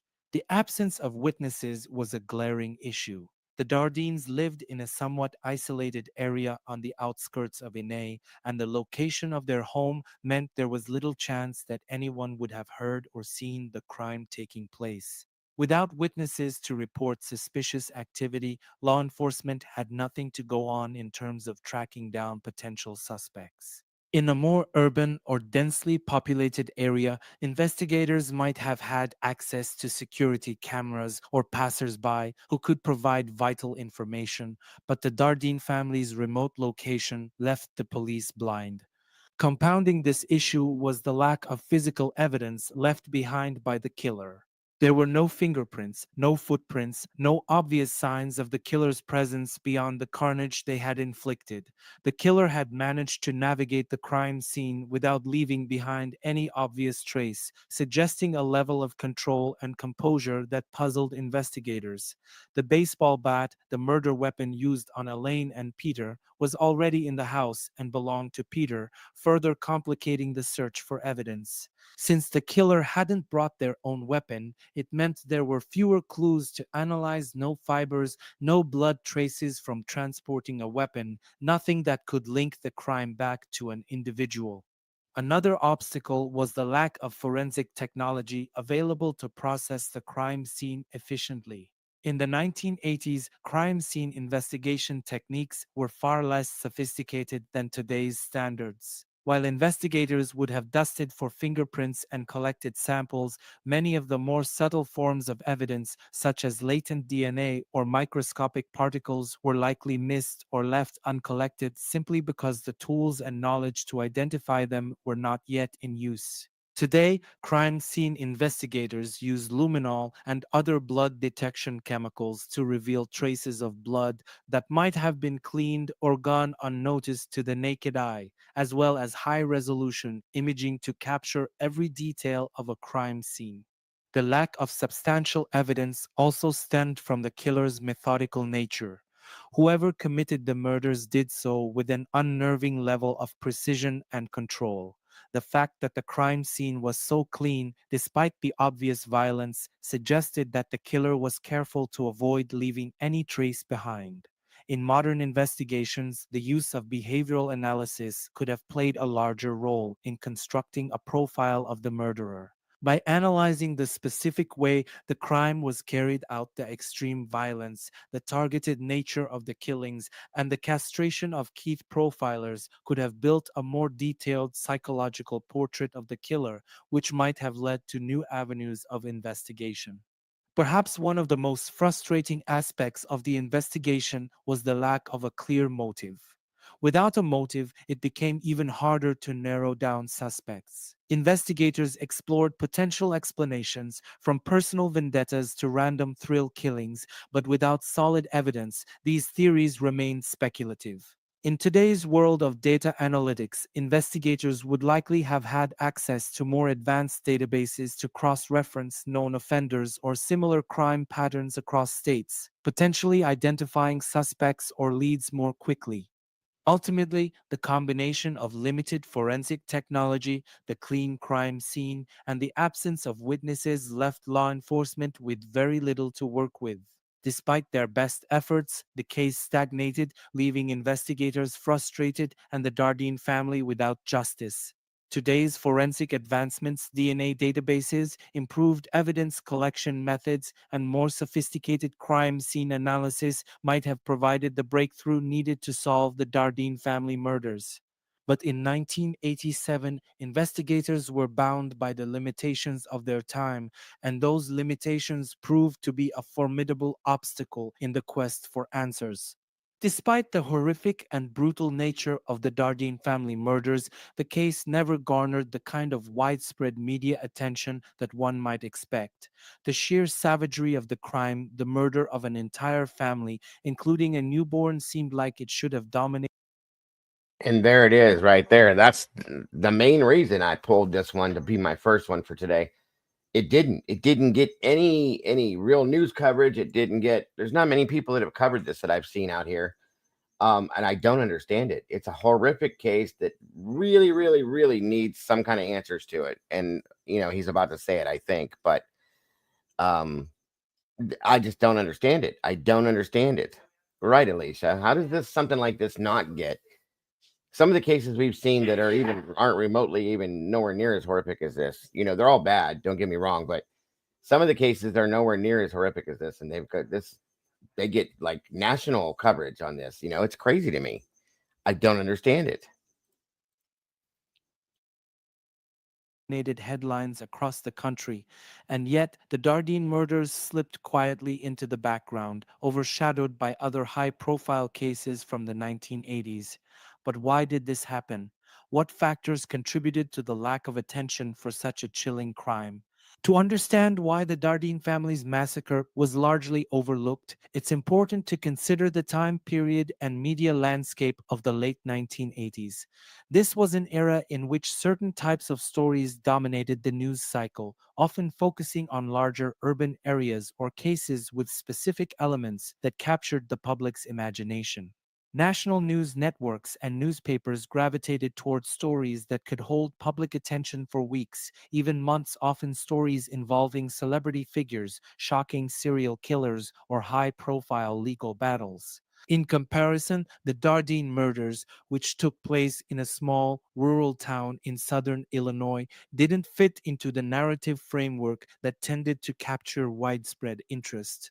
At the time of the Dardeen murders, America's attention was already being consumed by other notorious cases, such as the high profile killings by serial killers like Ted Bundy, who was executed in 1989, and Jeffrey Dahmer, whose crimes were coming to light in the early 1990s. Bundy, Dahmer, and other infamous criminals drew massive media coverage due to the scale of their crimes, the sensational nature of their killings, and the court trials that followed. These serial killers, who targeted multiple victims over extended periods, were prime subjects for the media as they provided ongoing, evolving stories that could capture the public's attention for years. In contrast, the Dardeen family murders, while undeniably brutal, were a single, isolated event. There was no long-running investigation with multiple victims being discovered over time. Instead, it was one night of horrifying violence that, as far as investigators could tell, ended with the deaths of Keith, Elaine, Peter, and their newborn daughter. Without a suspect being apprehended or any concrete evidence tying the case to other crimes, there wasn't the same sustained momentum that the media often seeks to maintain public interest. In a news cycle that thrived on unfolding drama, the Dardeen murders seemed to lack the hook necessary to keep viewers and readers engaged. Additionally, the Dardeens lived in Inay, Illinois, a town with fewer than 2,000 residents. Crimes in small, rural towns often go underreported. Welcome, Raquel. Thank you for joining us. Please be careful out there. Appreciate you being here with us today. Great to see you. Or receive less national coverage simply because they don't occur in areas with large populations or media hubs. Major news outlets are more likely to focus on crimes in cities like New York, Los Angeles, or Chicago, where stories are easily accessible and reach broader audiences. The murders in Inay, devastating as they were, took place far from the spotlight of national media, making it difficult for the story to gain traction beyond the immediate region. Small town crimes, especially those that don't involve well known individuals or extensive investigations, often suffer from media neglect despite their brutality. In the Dardeen case, there were no elements of celebrity involvement, no courtroom drama with televised trials, and no sensationalistic details that would entice a nationwide audience. As chilling as the crime was, it lacked the marketable aspects that larger, more commercial cases possessed. The Dardeens were an ordinary family living in an ordinary town, and for the national media, that ordinariness meant less appeal, especially when compared to the larger, more headline-grabbing cases of the time. This lack of media attention had real consequences for the investigation. With little national interest, fewer resources were directed toward solving the case. In high-profile murders, the pressure from constant media coverage often pushes law enforcement agencies to devote extra manpower and funding to solve the case quickly. The Dardeen family didn't have that kind of visibility. Their case was largely left in the hands of local authorities who, despite their best efforts, lacked the resources and support that might have come with national attention. The lack of widespread media coverage also meant fewer tips from the public, fewer leads to follow, and ultimately fewer opportunities to bring the killer to justice. Furthermore, the Dardeen murders were committed during a time when the national conversation around crime was increasingly dominated by the fear of serial killers. In the 1980s, cases involving serial offenders captured the public's imagination in a way that singular events did not. Serial killers like Ted Bundy, John Wayne Gacy, and the Zodiac Killer became the stuff of national fascination, their killings seen as a threat to society at large. A single, isolated massacre in a small town, no matter how brutal, was more easily dismissed as a local tragedy rather than a threat to the general public. Without the narrative of an ongoing killer at large, the media simply didn't give the Dardeen case the attention it deserved. In hindsight, it's clear that the Dardeen family murders deserved far more attention than they received. The horror of what happened to Keith, Elaine, Peter, and their newborn daughter should have shaken the nation. But in the noise of other crimes, court cases, and the evolving media landscape, their story was tragically overlooked. The lack of coverage didn't just mean that the public was less aware of the crime. It meant that the case was never given the national spotlight that might have brought more resources, more investigators, and possibly even justice for the Dardeens. The media's failure to amplify their story is yet another tragic aspect of this unsolved case. Over the years, the pain and heartache caused by the murders of the Dardeen family have weighed heavily on their surviving relatives. Though Keith, Elaine, Peter, and the unborn child were brutally taken from the world, their memory has never faded for the Dardeen family members who have been left behind to grapple with the unimaginable loss. For them, the emotional toll has been profound, a wound that refuses to heal even decades after the crime. Family members, including Keith's mother, Joan Dardeen, have spoken publicly about the agony of losing not just one, but four members of their family in such a violent and senseless way. In interviews, Joan Dardeen has often described the profound grief that has accompanied her since that November night in 1987. She has spoken about the unimaginable pain of losing her son, daughter-in-law, and grandchildren, a sorrow that is compounded by the fact that justice has never been served. For Joan, the agony of the unsolved case has been a source of ongoing frustration, as the years have passed with no answers and no one held accountable for the brutal massacre of her family. Joan's words, filled with sorrow and determination, reflect the emotional depth of the loss. In one interview, she shared how the murders shattered not only her family, but her entire sense of peace and safety. There's nothing worse than knowing they died in such pain and that the person who did this is still out there, she said. I just want justice for them. I've waited for so long, but no mother should have to wait this long. Her voice carries the weight of a mother's grief, but also the strength of someone who refuses to let the case go cold. Despite the overwhelming emotional toll, Joan and other family members have remained vocal in their pursuit of justice. They have kept the case alive through advocacy, making sure that the memory of Keith, Elaine, and the children isn't forgotten. Joan, in particular, has made it a personal mission to continue speaking about the case in interviews with local media and law enforcement, hoping that one day new evidence or a witness might come forward to bring the killer to justice. Her tenacity in keeping the story in the public eye has been instrumental in preventing the case from slipping into complete obscurity, even as it remains unsolved. For Joan, part of the pain has been the slow, agonizing passage of time. In the years immediately following the murders, there was hope that the killer would be caught, that new evidence would surface, and that the investigation would find a breakthrough.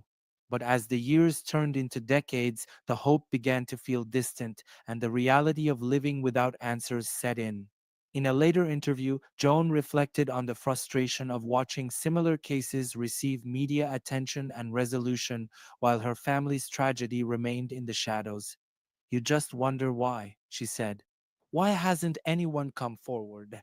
Why don't we have answers?" Joan's dedication to the case has not wavered even as she has grown older That's and the true. I remember that. investigation has moved into the realm of cold cases. She continues to cooperate with law enforcement and media, doing everything she can to ensure the Dardeen family's story remains relevant. In many ways, she has become the voice of her son and his family, advocating on their behalf and refusing to let their deaths be forgotten. Through the years, family advocacy has played a critical role in keeping unsolved cases like the Dardeen murders in the public consciousness. Family members often attend cold case meetings, participate in interviews, Thank and reach you, out to SRB. organizations that work to solve decades old crimes. In Joan's case, she has worked closely with the Jefferson County Sheriff's Department, providing any information or insights she might have, no matter how small. She has also connected with victim advocacy groups, which have offered her both emotional support and resources in her ongoing fight for justice.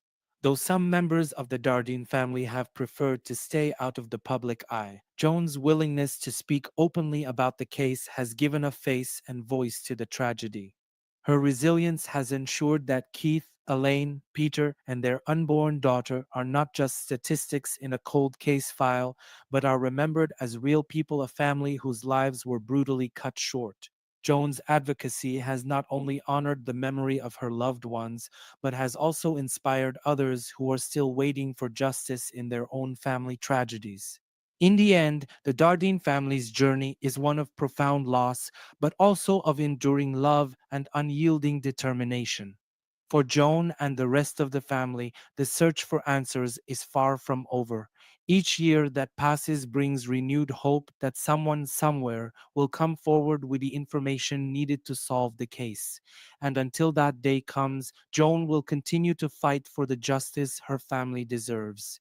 As the years have turned into decades, the murders of the Dardeen family have remained one of the most haunting unsolved cases in the history of Illinois.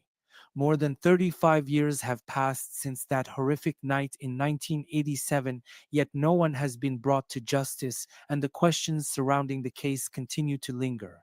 How could such a brutal, senseless crime remain unsolved for so long?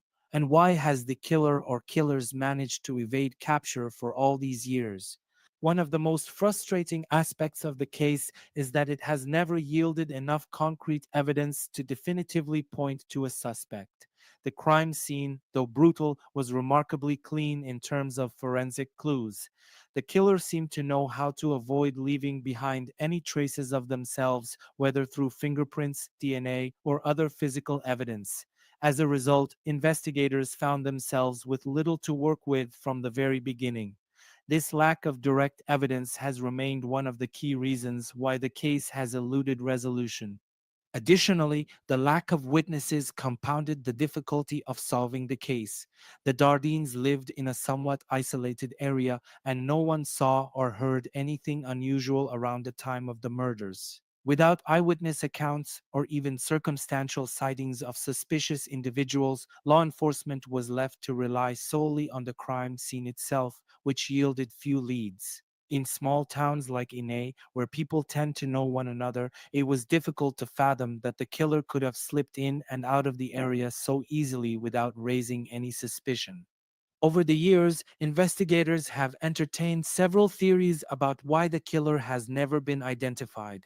One possibility is that the perpetrator was someone passing through, a drifter or transient who had no ties to the town.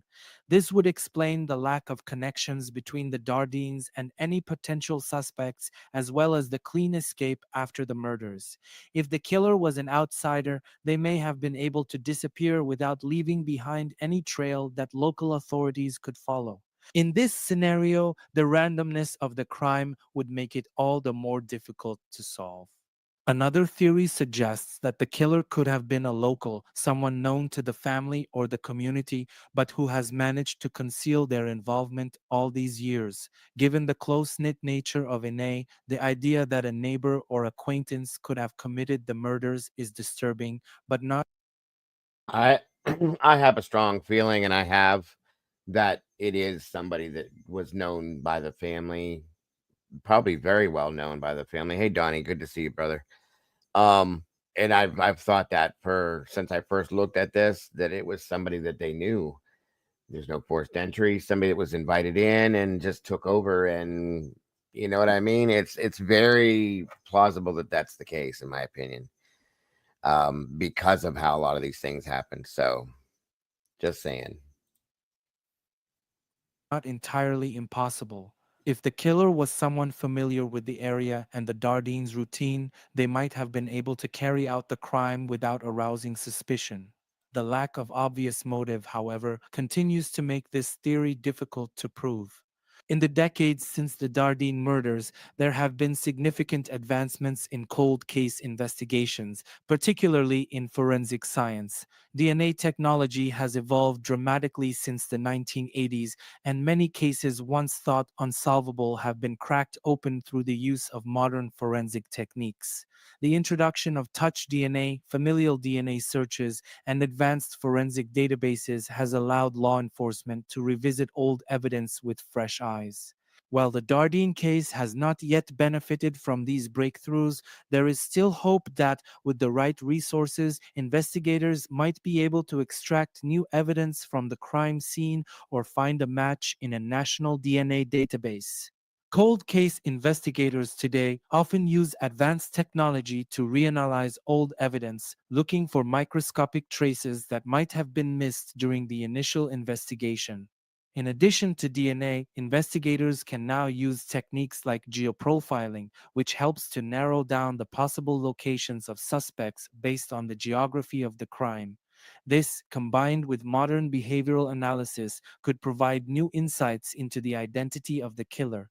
In recent years, there has been a renewed interest in solving long forgotten cases, thanks in part to advances in true crime media and public engagement.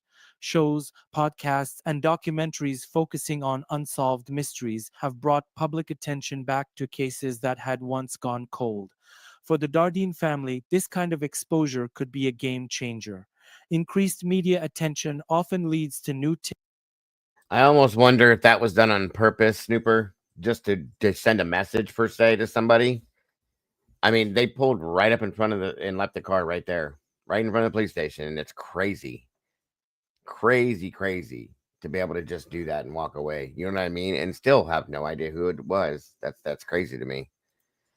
Very, very bold, in my opinion, and very much a statement per se. tips and information from the public, as people who may have been hesitant to come forward in the past begin to realize the significance of even the smallest detail. If the Dardeen case were to receive this kind of attention, it's possible that new leads could emerge, reinvigorating the investigation. Despite the passage of time, cold cases are being solved at an unprecedented rate. Cases that had gone unsolved for decades are now being reopened and resolved, often through a combination of new technology, public awareness, and dogged investigative work. This brings hope to those who continue to fight for justice in the Dardeen case. The fact that no one has been brought to justice doesn't mean the case is beyond solving. It simply means the right pieces of the puzzle have yet to fall into place. For the surviving Dardeen family members, the lingering mystery of who killed their loved ones and why continues to weigh heavily on their hearts. After all these years, they remain hopeful that justice will one day be served and the killer will be identified and held accountable. As technology advances and public interest in cold cases grows, there is still a chance that the answers to this decades old mystery will finally come to light. Until then, the unsolved Dardeen family murders remain a chilling reminder that even the most horrific crimes can sometimes slip through the cracks, leaving behind a mystery that haunts both the investigators and the families affected for generations. In the decades since the brutal murder of the Dardeen family, the case has passed from one generation of investigators to the next, with each hoping to be the one to solve this enduring mystery. Although the initial investigation failed to yield enough evidence to bring the killer to justice, the case has never been fully closed. Good Cold point, case Alicia. units, both locally and at the state level, have revisited the crime in hopes that advancements in technology and new investigative techniques could finally crack it wide open. Cold case units are designed to focus on unsolved crimes that have gone dormant, re-examining old evidence through the lens of modern forensics. The Dardeen family murders, with their horrifying brutality and lack of resolution, have always stood out as a prime candidate for re-investigation. Over the years, law enforcement has periodically reopened the case, combing through files and evidence to see if new technologies, particularly in DNA analysis, might reveal clues that had been missed before. One of the most significant advancements that could impact the Dardeen case is the rise of DNA technology. Since the late 1980s, DNA testing has evolved dramatically, becoming one of the most powerful tools in modern criminal investigations. In cold cases across the country, old evidence that had been stored for decades is now being reanalyzed with cutting edge technology, and in many cases, it is yielding results that were previously impossible.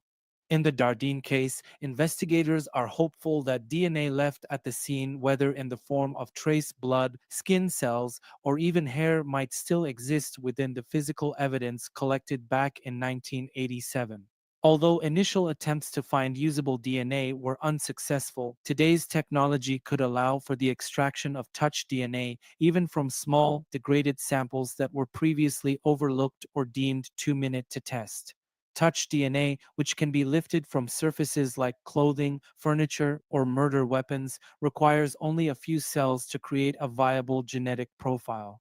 It's possible that with today's forensic techniques, such a profile could finally be developed and compared against national databases. One promising aspect of DNA analysis in cold cases is the use of familial DNA searches. Even if the killer's DNA isn't on file, a familial search can identify close relatives whose DNA might be present in a database, allowing investigators to narrow down suspects based on genetic links. This method has been used to solve several high-profile cold cases in recent years, including the infamous Golden State Killer case, where investigators used familial DNA to identify Joseph James D'Angelo, a man responsible for numerous rapes and murders in California during the 1970s and 80s. That case had gone unsolved for over 40 years before modern DNA technology led to his arrest. Another striking example of cold case success is the resolution of the murder of Christy Mirak, a young schoolteacher brutally killed in 1992. For over 25 years, investigators struggled to find her killer until DNA collected at the crime scene was used in combination with genealogical databases to identify Raymond Rowe, a man who had never been a suspect. Rowe was arrested in 2018 after DNA evidence conclusively tied him to the murder. These cases give hope that the Dardeen murders, despite the passage of time, could still be solved using similar methods. Cold case units working today understand that even small, seemingly insignificant pieces of evidence like a stray hair or a fingerprint can now be the key to cracking open a long unsolved crime. As advancements in forensic technology continue to grow, the possibility that DNA or other forensic evidence might surface becomes more and more likely.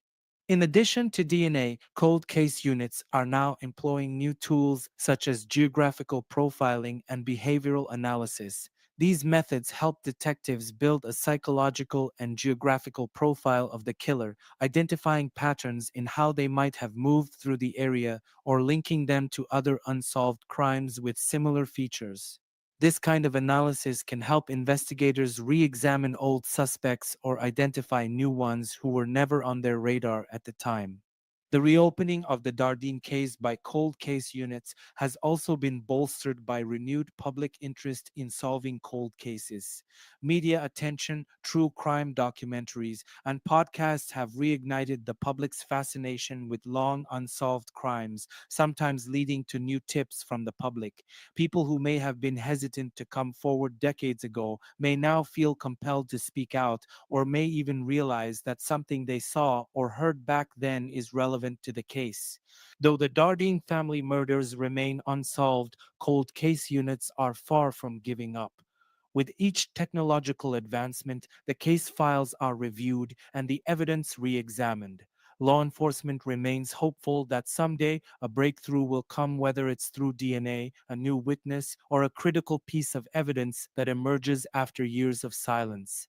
While the killer has managed to avoid capture for over 3 decades, history has shown that cold cases can and do get solved even after long periods of dormancy. For the small town of Inay, Illinois, the murders of the Dardeen family have left a permanent scar, one that has haunted the community for more than 3 decades. The brutality of the crime, combined with a lack of resolution, has made it difficult for the town to heal fully. In a place where most residents knew each other by name, the idea that someone could so violently and completely destroy a family and get away with it shattered the town's sense of safety and trust. Over the years, the people of Ina have struggled to find a way to cope with this tragedy, but the absence of justice has kept the wound open. Immediately following the murders, fear gripped the town, but as the initial shock subsided, the community turned to one another for support. The Dardeens were well liked in the town, and their deaths sent ripples through the hearts of friends, neighbors, and local churchgoers. In the weeks after the murders, the town gathered to mourn the loss of Keith, Elaine, Peter, and their unborn child. Local churches held memorial services where townspeople came together not only to grieve but to find solace in one another's company. Those who knew the family spoke of their kindness, their love for one another, and the joy they had been looking forward to with the birth of their second child. Yet, as months turned into years, the case remained unsolved, and the community's initial outpouring of grief was gradually replaced by a lingering sense of unease. The realization that the killer had never been caught left the people of Ina unsettled. Some residents couldn't shake the feeling that the murderer might still be walking among them. Even as time passed, the memory of the Dardeen family was never far from the town's collective consciousness. The unsolved nature of the crime became a part of the town's identity, a dark chapter in Ine's history that no one could seem to close. Over the years, there have been community efforts to keep the case alive in the public eye. Local residents have organized events in memory of the Dardeens, using these gatherings not only as a way to honor the family, but also to remind people that justice has yet to be served.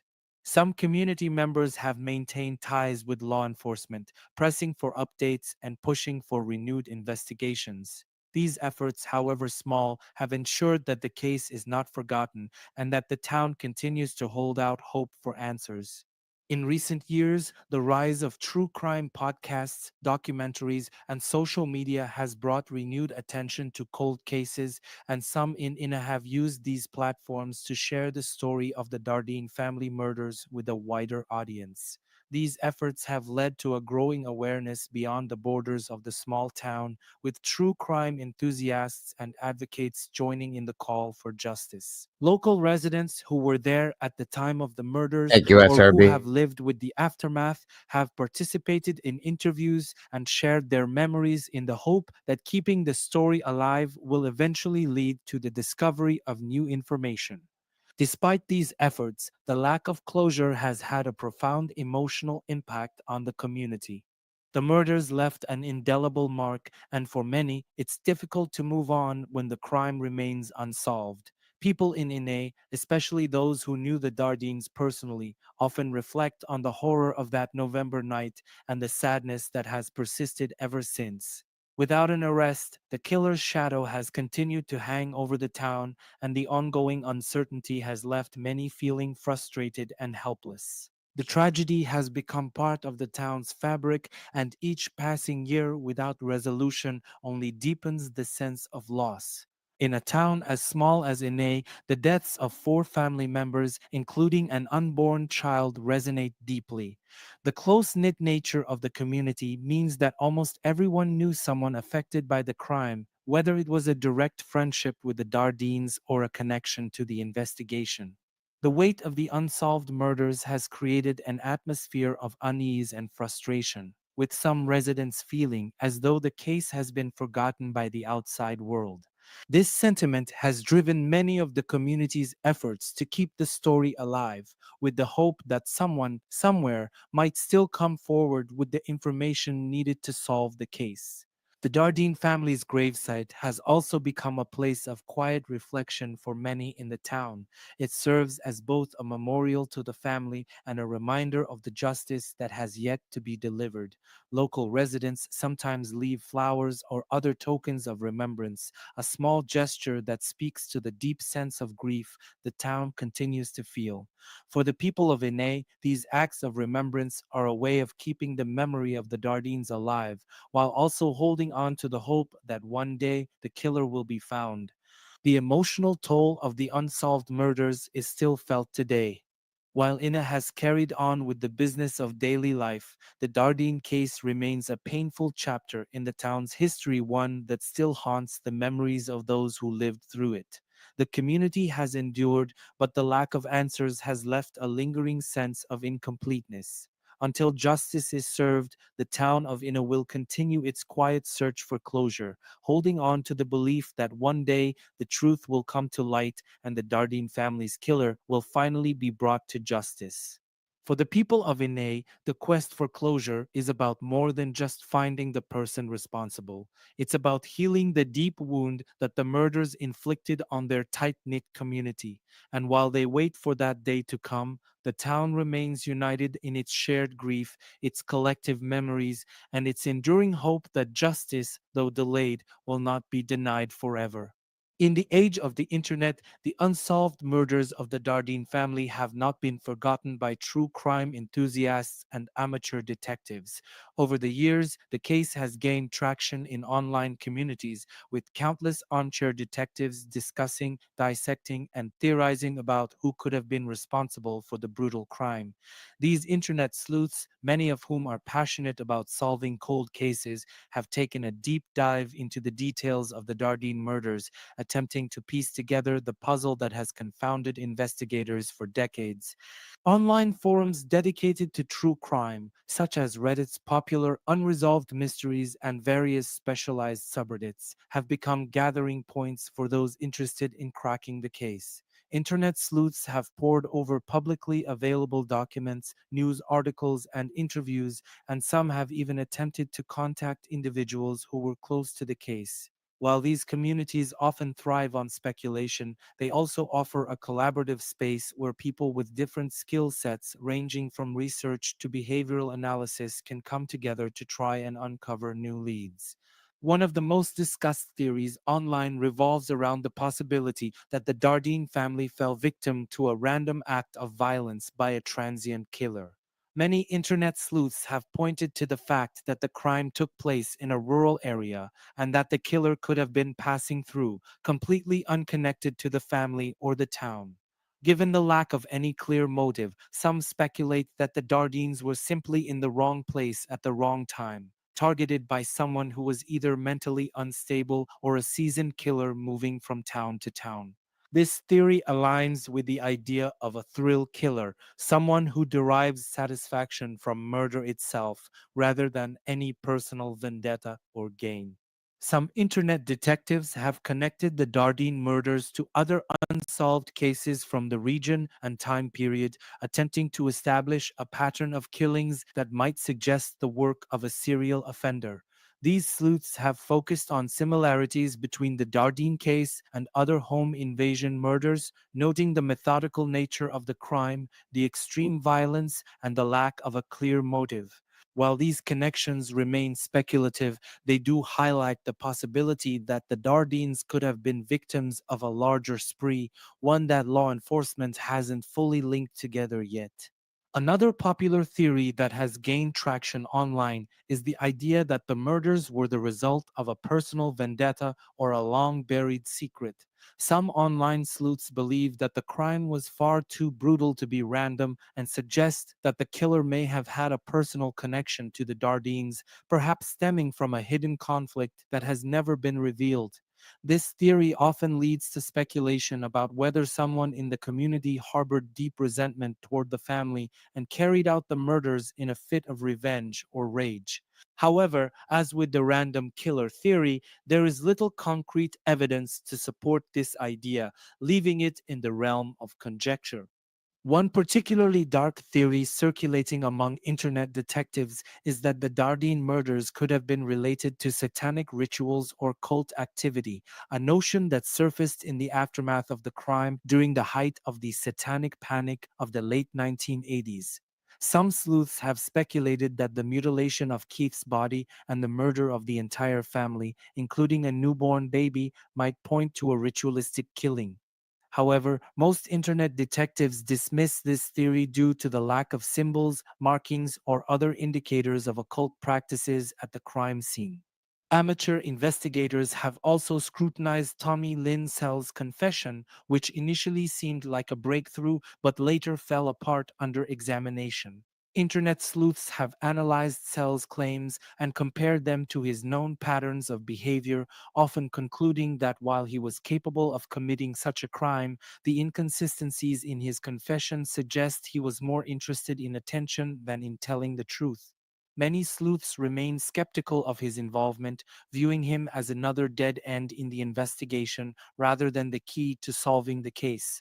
While many of the theories explored by internet sleuths remain speculative, some efforts have led to potentially credible leads. For instance, online detectives have pointed out that there may be overlooked connections between the Dardeen murders and other unsolved crimes in nearby towns. Some sleuths have drawn attention to individuals with violent histories who were either in or near the area around the time of the murders, suggesting that these individuals should be re examined as possible suspects. In certain cases, internet sleuths have even reached out to law enforcement to share their findings, though the impact of these tips on the official investigation remains unclear.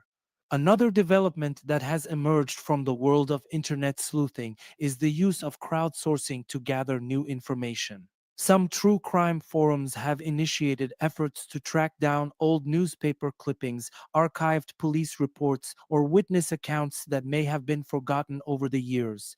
In some cases, these online efforts have led to the rediscovery of small but significant details that could be relevant to the case.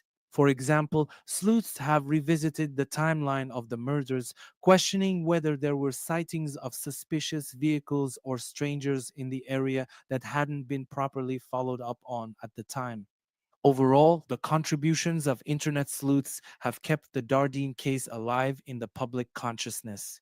While the official investigation remains ongoing, the passion and dedication of these amateur detectives have helped maintain interest in the case, bringing it to the attention of a new generation of true crime enthusiasts. The collective efforts of online communities, though largely speculative, continue to shine a light on the Dardeen murders, keeping the hope of justice alive. In some cold cases, the persistence of internet sleuths has led to real breakthroughs, such as in the case of Alyssa Turney, whose disappearance was brought back into the spotlight thanks to online advocacy. While the Dardeen case has yet to see such a breakthrough, the continued engagement of online communities suggests that it is not impossible. As new generations of sleuths take an interest in the case and technology continues to advance, the amateur investigation into the Dardeen family murders might yet uncover the crucial lead that brings the killer to justice. Will we ever truly know who was responsible for the brutal murders of the Dardeen family? It's a question that has lingered for more than 3 decades, and as the years go by, it remains as haunting as ever. In cases like this, where answers have eluded both investigators and the community for so long, it can be difficult to maintain hope. But history has shown that even the most confounding cold cases can, and often do, see breakthroughs sometimes when least expected. So, what would need to happen for the Dardeen murders to finally be solved? For this case to move forward, the most likely path is through new evidence, whether that comes in the form of advanced forensic analysis or information from the public. Advances in DNA technology hold the greatest promise. As mentioned earlier, if DNA or other forensic material from the crime scene can be re-examined using modern methods like touch DNA or genealogical DNA searches, it could lead to a new suspect or provide a crucial link to a person of interest. The continued improvement of DNA technology means that even cases with degraded or minimal evidence may still offer opportunities for a genetic profile to be developed, which could ultimately lead to an arrest. Additionally, the case could be cracked wide open if new witnesses or previously silent individuals decide to come forward. Over time, people's circumstances and motivations change, and someone who may have been afraid to speak up in the past might now be willing to share what they know. It's possible that someone out there has information, whether it's a recollection of seeing something suspicious that night, knowledge of a person behaving oddly afterward, or even details overheard in conversation that could help bring the killer to justice. Sometimes, small pieces of information, when combined with modern investigative tools, can make all the difference in solving a case. Another potential avenue for progress in the Dardeen murders lies in media attention and public interest. As more true crime cases receive exposure through documentaries, podcasts, and online communities, there's always the chance that renewed focus on the Dardeen family's story could generate new leads. Public pressure often reignites cold cases, prompting law enforcement agencies to reallocate resources and bring in fresh eyes to re examine evidence. If the Dardeen murders were to gain national attention once again, it could help spur efforts to finally resolve the case. But even with these advancements and renewed efforts, there is the question of whether we will ever know the full truth behind the killings. The possibility remains that the person or people responsible could have passed away, or that crucial evidence may have been lost over time. Still, history has shown that justice can come even after decades of uncertainty. Many cold cases that seemed unsolvable have been cracked wide open even after long periods of dormancy. The Dardeen family deserves justice, and with each passing year, the hope persists that the right evidence, the right person, or the right moment will bring the truth to light.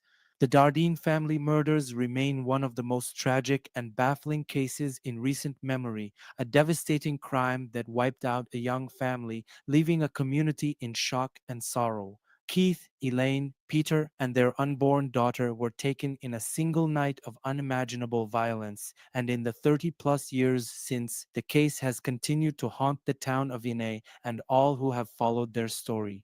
The brutality of the crime, combined with the complete absence of clear answers, has left an indelible mark on the people who knew the Dardeens and those who have sought to find justice for them. As time has passed, the case has often seemed to slip through the cracks of the broader criminal justice system, overshadowed by other high-profile cases and overlooked by the media. Yet, it is precisely cases like this small-town tragedy. Why, thank you, Miss Cassie. That was so very nice of you for the super chat. Congratulations, boss man. I appreciate you, dear. You know I do so very much. Horse TV's in the house. What's going on, Walt? Good to see you. That was beyond sweet of you, Cassie. Thank you so much, hon. Much love to you, dear. You know. Appreciate that so much. these that don't receive the attention they deserve, that remind us of the importance of persistence, both in the quest for justice and in our remembrance of those who were lost. Again, thank you guys to everybody that has dropped super chats and or donations towards the Venmo, Cash App, and PayPal. It means everything. It's never ever expected, nor expected, or yeah, it's never ever expected. But we definitely appreciate it because it keeps me going, and I appreciate the thought and the generosity so very much. You guys are amazing. Thank you again so much. Lost. The Dardeens were a family like so many others, living simple lives filled with love and hope for the future. Their story deserves to be told, and their killer deserves to be brought to justice. In reflecting on this case, we're reminded of the many unsolved mysteries that still hang in the balance, waiting for the right piece of evidence, the right witness, or the right moment to crack them open. The advancements in forensic technology, combined with the dedication of cold case investigators and the passion of those who care about justice, provide hope that one day the truth behind the Dardeen family murders will finally emerge. Perhaps with time, advances in technology, and the dedication of those who care, the truth will finally emerge, and with it, the closure and justice that the Dardeen family and the community of Ina have long deserved. Until that day comes, we hold on to hope and continue to search for the answers that have eluded us for far too long.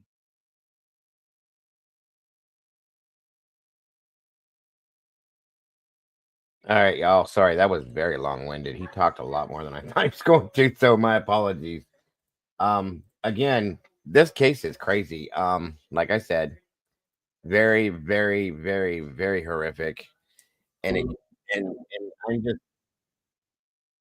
I'm really beyond shocked that um that it hadn't had more airplay. Now I have another to end it with another news break that basically they're sharing that the main suspect, the only ever suspect in this case, was executed, which was Tommy Lynn Sells, guys. So we're gonna check this out here and then move on to the next situation.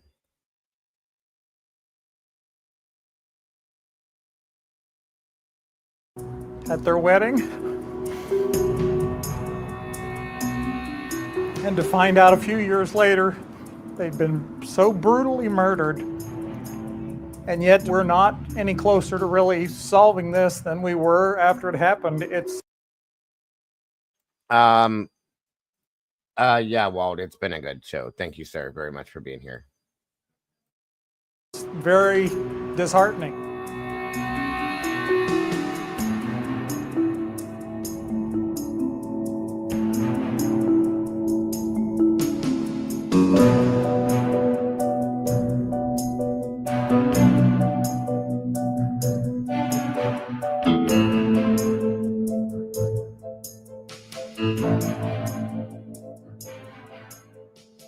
He said, we're going to move our mobile home and we're going to move back to Mount Carmel in January. I said, why are you coming back? He said, there's just too many things happening down here. There's people being murdered and robbed and just all kinds of meanness. And he said, I don't like it.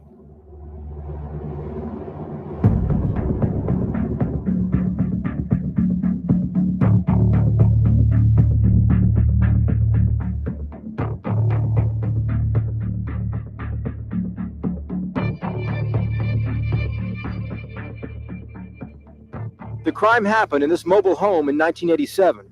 Investigators. Well, this is supposed to be different, but I guess it was the same one we watched at the very beginning. So I'm sorry about that, you guys.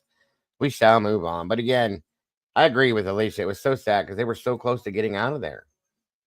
They were going to be able to get away from that area, get out of their trailer, so on and so forth. And I have to think that if they would have moved, it probably would have prevented this. It's sad. I don't know. What do you think of this, Mama Bear? Are you still here? Did I put you out? Oh, there was no robbery, Eddie. No robbery, bud. Nothing was stolen. What'd you say, Bear? Sorry. I said, I'm still here. I said that it was really loud. I can barely hear you, dear. I have my earbuds in. Oh. Hopefully with, I don't know if there's any way that they can get some DNA or something and resolve it or find something. But of course, by now, maybe there's not anybody to find anymore. I don't know. Oh, yeah. Yeah. Yeah. Yeah. At this point in juncture in the case, at how long it's been, it would be, anything would be helpful at that point. You know what I mean? It really would. Right. So I feel so bad. I feel it's just, I can't get past what happened. I can't get past with whoever did this. Like I said, your theory really is like dragging on my mind right now, because with them bludgeoning the mother into labor and then attacking the newborn the way they did and taking the life of the newborn, still that's a personal thing, it feels like to me almost, it's crazy. Yeah. And that's the only thing I can think of that would make someone want to do that to a newborn. Yeah. And that's another, Alicia just said, or Eddie or Alicia, SRB and Eddie, all three combined, maybe put together.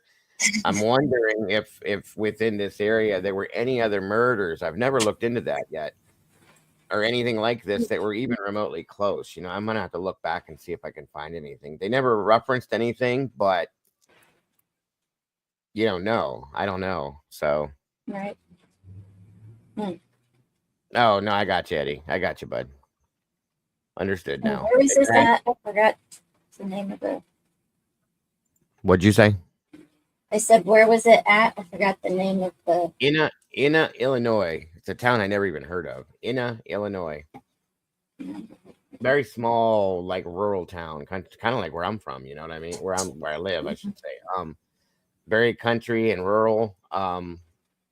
There was a lot of homes out here that were like trailers that were placed on property, not in a park, obviously, like theirs was, just out in the country. And it's just, and that's another thing too, because it's such a rural area, most people think it's safer to live in those areas, but this is horrific. This is beyond horrific. So just saying. Hey, Tomboy. Ina. Yeah, thank you. Because I had no idea. I was about to ask how to spell that. Thank you, Tomboy. Peggy said, we will all be so happy, a little less stressed when all this is done. So many legal hoops to jump through. What are you talking about, Miss Peggy? This case here? I would love to see this case have some closure. Or are you talking about something else in general? She might be talking about Idaho. Or Idaho, maybe. Or maybe she's talking about something personal. If it's something personal, I hope the best for you, whatever you got going on, maybe. All right, based on what SRB said, yeah.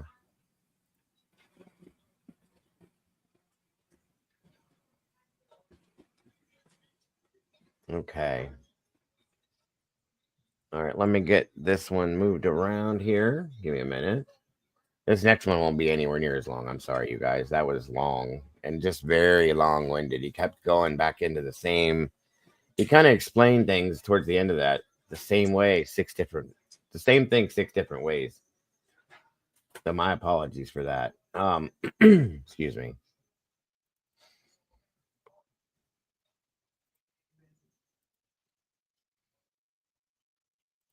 Okay, this next case, like I said, luckily, this next case is not anywhere near as graphic and horrific, but it's very strange. Very strange, and it's an indigenous case again, which is something that needs to be paid attention to a lot more than it is, in a bad way. They nowhere get anywhere near enough airplay or anything. Let me see. Hold on. And tomorrow, guys, we're gonna finish up with Darlie Routier in the morning, And tomorrow night, we'll be back into the creepy, unexplained, and scary Saturday night. Hold on here.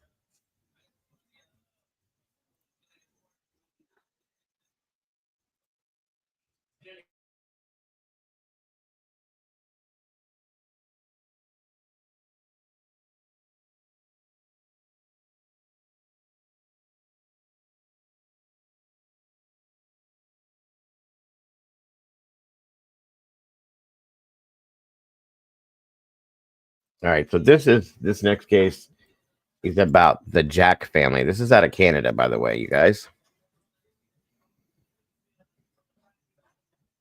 You could get it, Taylor, if you want to. I have it written down now, and I had it written down anyway, and I planned on doing it. I forgot that I had this stuff in the background I was going to run, and I really wanted to get on it, and it just jumped through my brain. So, but you can if you want, Taylor. I appreciate it.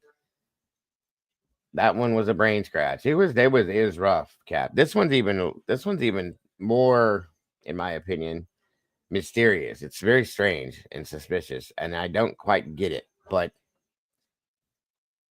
I don't know, guys. It's nuts. So I got a couple versions to show you on this. That way we can make sure we get all the details out of it. Wait. Hold on. Sorry. 1 second.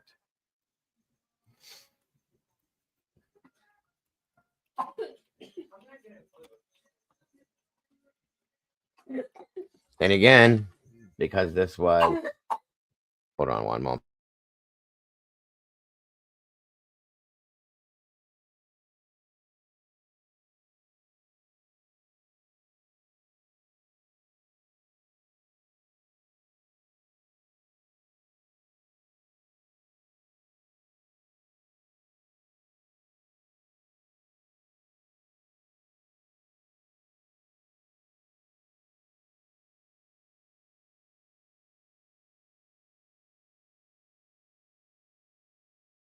Hold on, guys. I'm having a little bit of an issue here. Hold on 1 minute.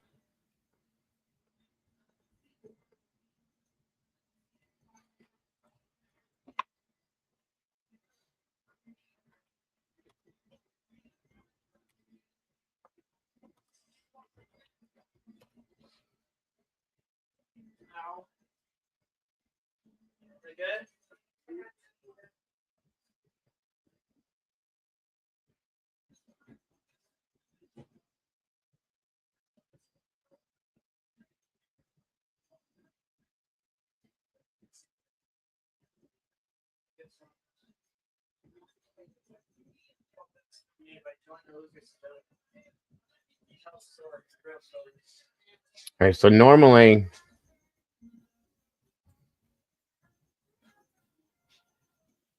hold on.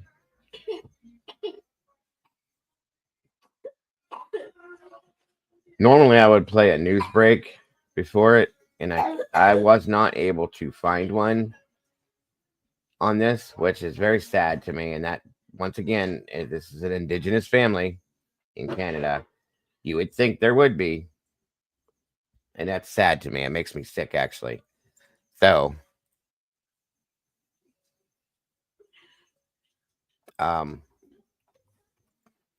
you're just gonna get the straight story without that. Like, I don't normally do that. I normally do that, but I can't with this one. So my apologies. And on we go.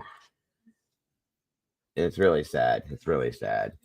The missing Indigenous people, families, or just people in general, they really, really, really deserve so much more attention than they get. It's just sad to me. Really sad.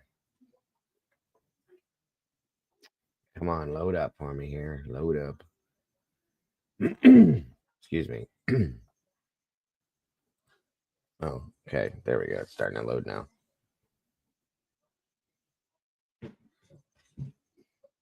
Maybe I spoke too soon. It is. It's absolutely terrible. Over.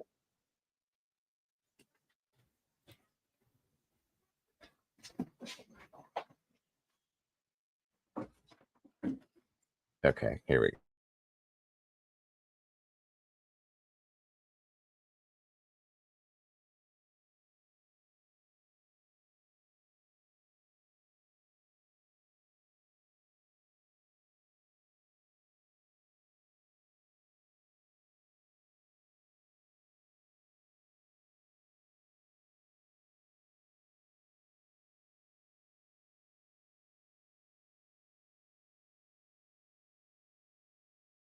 It's loading.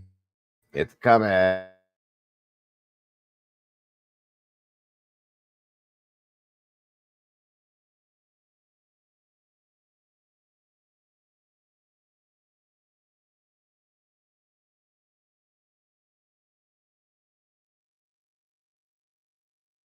All right, here we go. Sorry, you guys.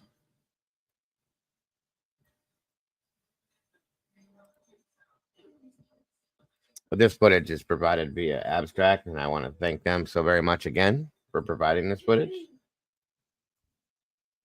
After 1 a.m., when Mabel Jack heard her phone ring, and thinking it could be an emergency, she answered it. On the other end was her 26-year-old son, Ronnie. He was calling to tell her the good news. He and his partner Doreen had been offered a job at a local logging camp, and it had daycare for the kids. They didn't have a car, but the man who'd offered them the job was willing to give them a lift tonight so they could start first thing tomorrow. Mabel knew how badly her son wanted to work, so she stayed quiet. But then, right before Ronnie hung up, he said something that would haunt her for the rest of her life. "If I don't come back, come looking for me." Ronald and Doreen Jack, along with their children, 9-year-old Russell and 4-year-old Ryan, disappeared in the early hours of August 2nd, 1989. The only case of its kind in Canada where an entire family has gone missing. The CBC has so many serial killers. killers. It is a real mystery. This certainly is the largest paper file that we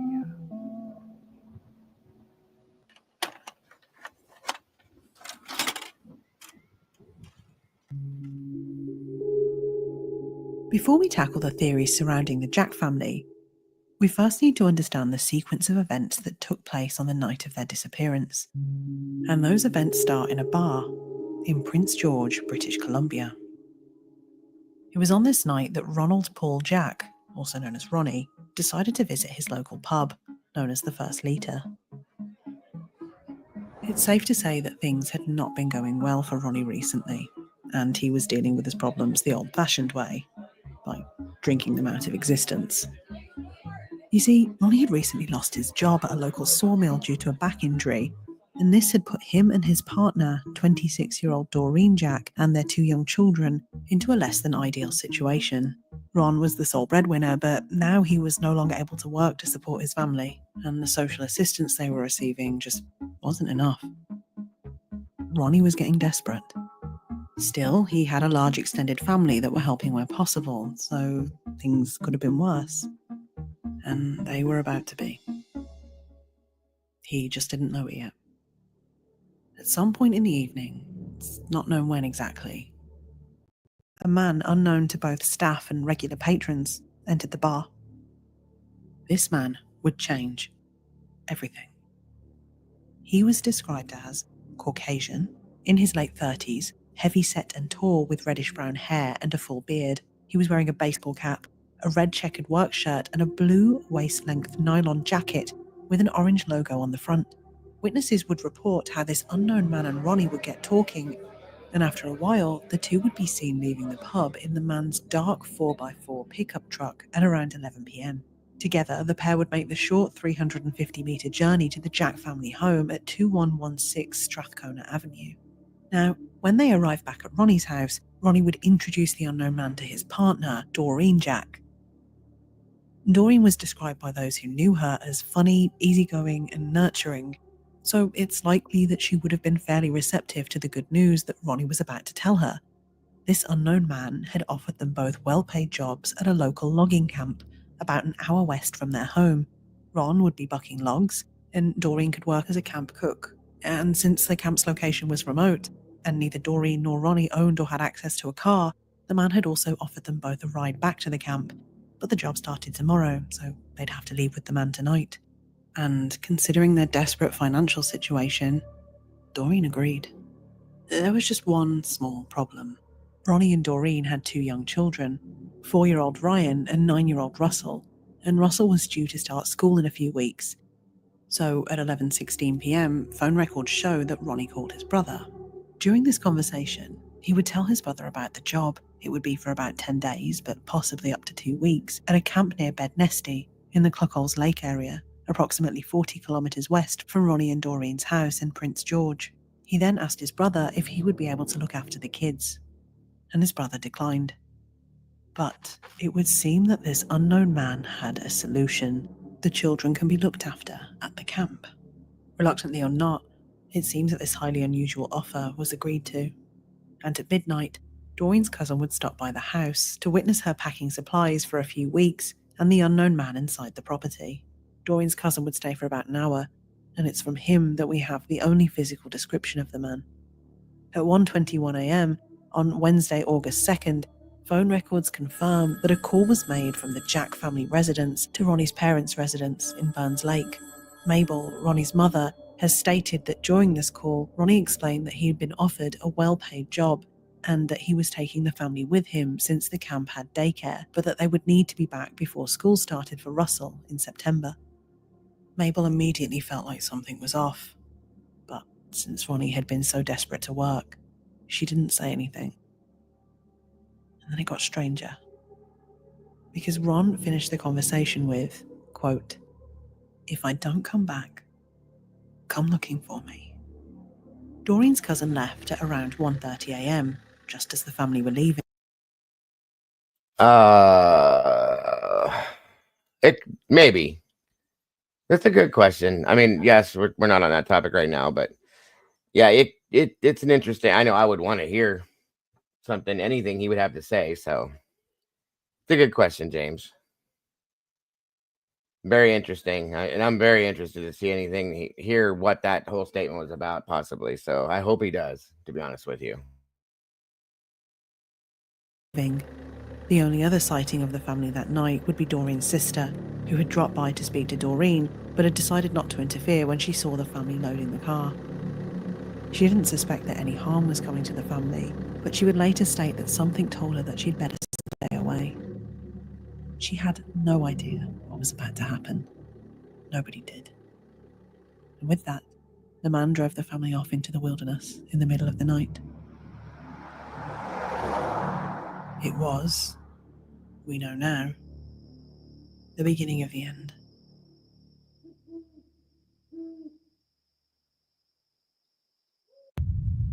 The Yellowhead Highway leads the traveler inland through the densely forested coastal mountains. It is variety which best describes this province. Variety and a diversity of splendor. British Columbia. Over the next few weeks, Mabel's sense of unease grew. Ronnie had failed to call her like he always did. But then again, he was out working in the middle of nowhere and probably didn't have access to a phone. And even if she had wanted to say something to the police, he technically wasn't missing. And to complicate matters, he actually hadn't given a specific date of return or even an address. So after the 2-week mark, they left it one more week before finally reporting the family as missing to the Prince George RCMP on August the 26th, 1989. Over the next few days, the police began making inquiries over the phone about the family in the surrounding areas, and when those calls amounted to nothing, they eventually released the details of the story to the media. Now, even if you're not looking for it, it's hard not to notice the disinterest from the police and media that marks the first few weeks and months following the Jack family's disappearance. A family that had seemingly been lured out of their homes in the middle of the night should have made national headlines, but it didn't. Instead, on Wednesday the 30th of August, 4 days after the family were reported missing, a local newspaper would release a decidedly underwhelming article.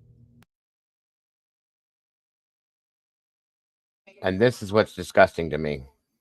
And I know it's because, hey, Far, good to see ya.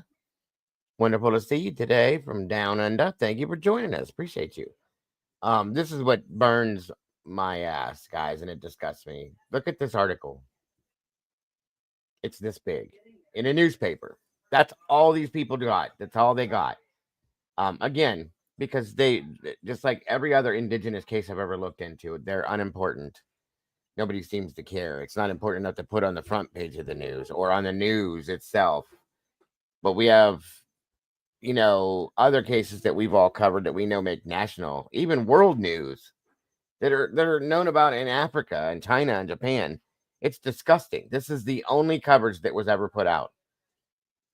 How sad is that, you guys? That's another reason. That's why I played this, because again, it doesn't get anywhere near enough. And I'll be playing a lot more of these cases that are indigenous because of this. It's not fair. It's unfair completely. These families, if these families or these people that go missing that are indigenous got as much coverage as some of these other cases did, they'd probably be found. That's a fact. That's my opinion, and a fact. It's a factual opinion, in my opinion. I'll say that much. Okay. So there's that too. But this was just absolutely sickening and pathetic to me that this is what this family got. That's how important they were. They got a little 2x2 square in a newspaper on a page that nobody even looks at, probably the 4th page in. It's disgusting to me, you guys. We can do better, and we really do need to do better. Okay. Incorrectly stating that a Burns Lake family had gone missing. As we know, the family were residents of Prince George. In spite So they didn't even get it right. Burns Lake family goes missing. They're from Prince George, guys. That's sad. Shame on you. of the fact that Ronnie's lack of communication was highly unusual, records show that he called his mum regularly, in spite of the fact that the family had left all of their belongings, taking only enough clothes to last 2 weeks, and in spite of the fact that Ronnie and Doreen had registered both their children to start school in September. Almost immediately, it seems that the investigation began to lean on the theory that the Jack family's disappearance was intentional. In this first article, the only statement given by police is about Ronnie, and it reads thus: "It is possible he found further employment and hasn't bothered to phone home." To add insult to injury, just over a week later, a spokesperson for the Prince George Police Department mistakenly declared that the family had now, in fact, been found and were home safe and sound. This was, of course, all news to the family. They hadn't seen this article in the Prince George paper because they didn't live there. According to the RCMP, this confusion apparently came from an investigator misunderstanding Ronnie's dad about a supposed sighting, which doesn't really make any sense, given that shortly after this article was published, the family had moved into Ronnie and Doreen's home and were beginning to raise money to fund their own searches. Maria Jack, Doreen's younger sister, still wonders how such a fundamental misunderstanding could happen, but she told me that, quote, "A few months later, when our family was asking how the investigation was going, they said, I thought they were found, but our family said no, they're still missing, so they had to reopen the case." And so, unbelievably, for around 2 months after they went missing, the Jack family's disappearance was not actively being investigated, nor reported on.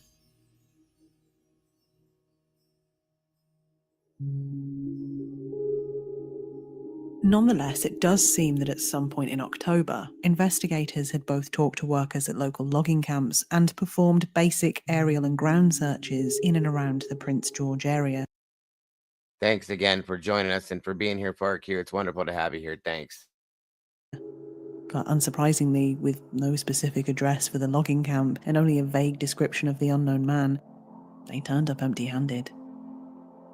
By Christmas, the cold weather had kicked in and both Doreen and Ronnie's family found themselves unable to continue searching. Mabel had moved into Ronnie and Doreen's home for a time in the hope that they might just walk through the front door. But of course they didn't, and eventually she had no choice but to move back out. As the months passed, aside from a poster offering a reward of $2,000 for anyone able to provide information leading to the family's whereabouts, it began to feel like both the police and the media had lost interest. The leads dried up, the searches stopped, and this left Mabel, her husband, and their remaining 5 sons to search the vast wilderness on their own, while Doreen's sister Maria searched the Vancouver area. But night after night, no matter how hard they looked, they found nothing, not a single trace of the family they once knew and loved. Ronnie, Doreen, Russell, and Ryan seemed to have vanished into thin air. Later that year, the family felt like they caught a break when it was announced that Crime Stoppers Canada would team up with a local station in Prince George to produce a reenactment of the events leading up to their disappearance. This short film ran on the local station CKPG-TV for, quote, 3 weeks in the fall of 1990 and again in the spring of 1991. But somehow, producers failed to realise that this channel was not received in the region where the Jack family was suspected to have gone missing, and once again, There was radio silence, apart from the odd officer popping up to bemoan the problem of, quote, native people not coming forward with any information they have that will help with the case, which makes the investigation more difficult. To be fair, it's not hard to see why. Research has shown that Indigenous communities have disproportionately been the object of a number of human rights abuses at the hands of Canadian police. And Prince George, the city where the Jack family were living, has some of the worst examples. We are talking everything from setting dogs on Indigenous children as young as 12 to full-blown bell rings within the Prince George judicial system. So, if Indigenous communities wanted to stay the hell away from RCMP officers, it's not really difficult to understand why. While this may have hampered the investigation, so too would threatening to cut off family members from information about the case if they in any way, shape or form went to try and get the media that the case so desperately needed. To quote Maria, Doreen's sister, at a hearing she would later take part in, I got afraid then, and I didn't, when I was afraid to talk because I needed to stay in touch with Doreen's case. For the longest time, I was like that. Perhaps unsurprisingly, it was around this time that both media coverage and leads surrounding the case dried up. At least, that is, until the phone call.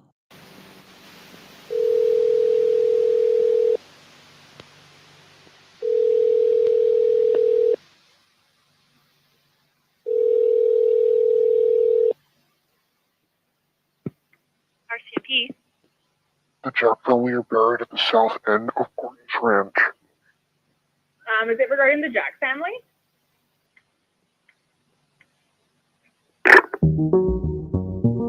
On the morning of Sunday, the 28th of January, 1996, an anonymous phone call was made to the RCMP. When the investigators traced the call, it wasn't long before a province-wide appeal was made for the caller to phone again. And when they didn't, they released the call to the public, along with a statement from one investigator, which can best be summarised in its last line. I can tell you that we wouldn't be going to all this trouble if it wasn't credible. Why did investigators consider this brief and arguably ambiguous call just so credible? There was, it seems, a few reasons. First of all, the call was made near where the Jacks were suspected to have gone missing, in an area with a particularly high proportion of forestry workers. Second of all, it would turn out that there was a party taking place on the property until the early hours of the morning, and it seems that investigators had theorised that this person knew that the police would be able to trace the call, and had used the party as cover. And third of all, perhaps more obviously, they didn't really have anything else to go on. The family felt sure that this would be the lead that would break the case open. But there was a glaringly obvious problem. The party had already happened, and ultimately investigators were unable to track all of the attendees down. And on top of that, in spite of being sent off to specialists for analysis, the actual recording itself was unclear. It was possibly Gordy's ranch, but also possibly Gordy's or Corey's. No one could really seem to agree, and ultimately, investigations died down. But even though this felt like a dead end, it did seem to be a psychological turning point in the investigation. The police now seemed to have once and for all let go of the idea that the family had run off to pastures anew, or that Ron had done something terrible and then performed the escape of the century without access to a car or money. Hoax or not, this call seemed to prompt investigators to publicly acknowledge a number of theories for the first time. For example, when it was discovered that Ronnie had told his mom that he had owed money to someone, the idea was floated that perhaps something bad had happened at the hands of someone who wanted their money back. Another theory that would be floated by investigators is that the group had gotten into a car accident. After all, Ron and the unknown man, the driver, had been at the pub in the hours leading up to the drive. And what about Ronnie? He had a temper, and Doreen's sister had seen him lash out at her on more than one occasion. Maybe Ronnie was the monster. While all these theories are possible, they do all present a number of problems. If Ronnie did do something, then where was he now? And why involve another man? If the family were wanted for debts, then how were they going to pay them back if they weren't around to do so? Put crudely, the dead don't pay debts. And there was no evidence that a car accident ever took place. Well, thank you so much, Bar, for gifting that membership. I can't see who got it right this second. But God bless, Far. That was so very generous of you, dear.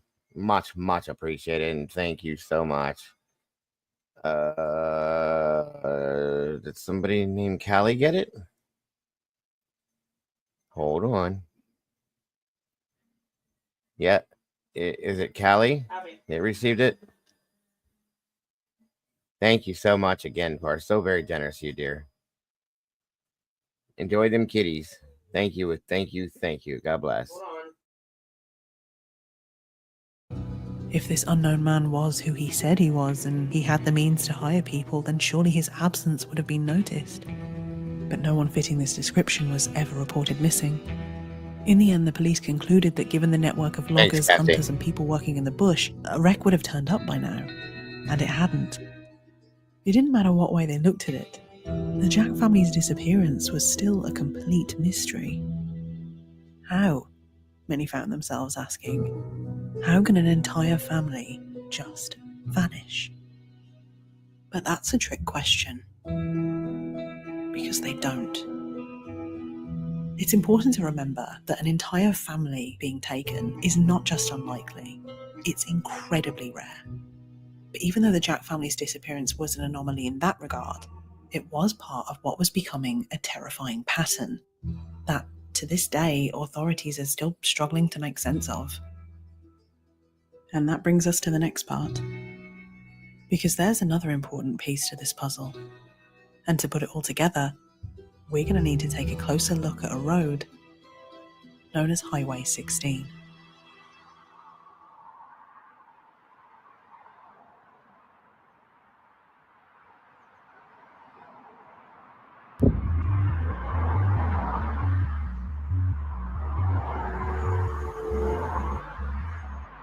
Running right through the heart of British Columbia is Highway 16. And along Highway 16, people go missing, including the Jack family.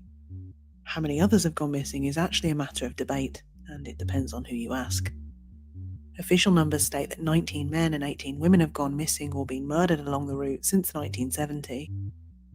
Minimum being the choice word here, because when it comes to violent crimes, unlike in the UK and the US, in Canada, the data just isn't available. There's a system in theory that's in place called the Violent Crime Linkage Analysis System, which is a questionnaire that's completed in every violent crime, including homicide, that then gets uploaded and disappears into a black hole of bureaucracy. And beyond that, we don't know what gets done with that data. We don't know what matches have been made. As far as public record goes, no matches have ever been made. The US has a similar system that we know has failed. We've tried to build a similar database in Canada that would allow us very clearly to see and visualized on a screen, coast to coast, who's being targeted and in what numbers and how. And we have faced roadblocks at every turn in this country. Who's throwing up the roadblocks? Well, unlike in the United States, in Canada, the thought is to be violating the privacy interests of the murder victims, and by extension, maybe the offenders. So, yeah, take those numbers with a grain of salt. In reality, various advocates have stated that there are at least double the amount of female victims. And disproportionately, the missing and murdered along Highway 16 are from First Nations communities. The Indigenous communities that live along this highway are marked by high levels of poverty and a lack of access to basic services, as well as, I think it's more than fair to say, high levels of generational trauma. These levels of poverty do not happen in a vacuum, but they are the result of a long and complex history spanning hundreds of years. Historically, the Indigenous people of Canada have endured what can only be referred to as a cultural genocide. Through colonisation, many attempts have been made to forcibly disconnect them from their land, their culture, and their identity. One particularly brutal way in which colonisation was realised in Canada was in its residential school system. Yeah, Highway 16's got a very, very, very dark and bad reputation, Eddie. Stay away from it at all costs. 100%. Just saying. Hey, Phil. There's our Phil. What is happening, Phil? Phil says, hey there, Miss Callie. Welcome to the sauce. Jump right in with the other meatballs. The sauce is warm and tasty. Stay off the bottom. Some never return. And that is true. Thank you, Phil. Yes, yes. These schools, the very last of which was closed in 1996, were designed to assimilate Indigenous children by teaching Euro-Canadian and Christian values. In reality, they were simply abusive cults, where children were forcibly removed from their homes and were not allowed to speak their own language or acknowledge their cultural heritage without threat or punishment, both emotional and physical. These schools were endured over many generations, and in the Jack family, as in many other Indigenous families, that trauma runs deep. In Doreen's case, it basically meant a childhood marked by abuse at the hands of a father that was struggling with his own demons. That was capped off with a stay in their local residential school. We were in residential school, and No apologies, Peggy. It's okay. I'm talking about what we have to do for my daughter on stitches in New Zealand. Oh, good Lord, have mercy. I'm sure that you're going through hell right now, and I am so sorry. That's not easy stuff to deal with, Peggy. I understand completely. And I will keep you and your family in my thoughts and prayers on a daily basis. And I hope it all works out, and it works out quickly for all of you. That's horrible stuff. I'm so sorry. I had no idea. I prayed for you that it does work out in the positive side of things, and it becomes easier for you guys. Truly, again, I'm so sorry you're going through that. we were not allowed to bond as family members.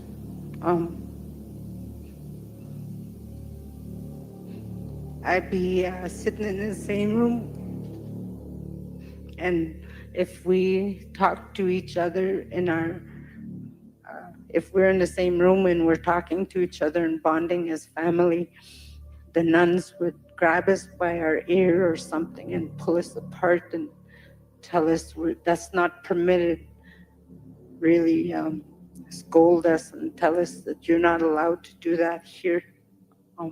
Us sisters, knowing this, we were not close. I know what they taught me doesn't go away.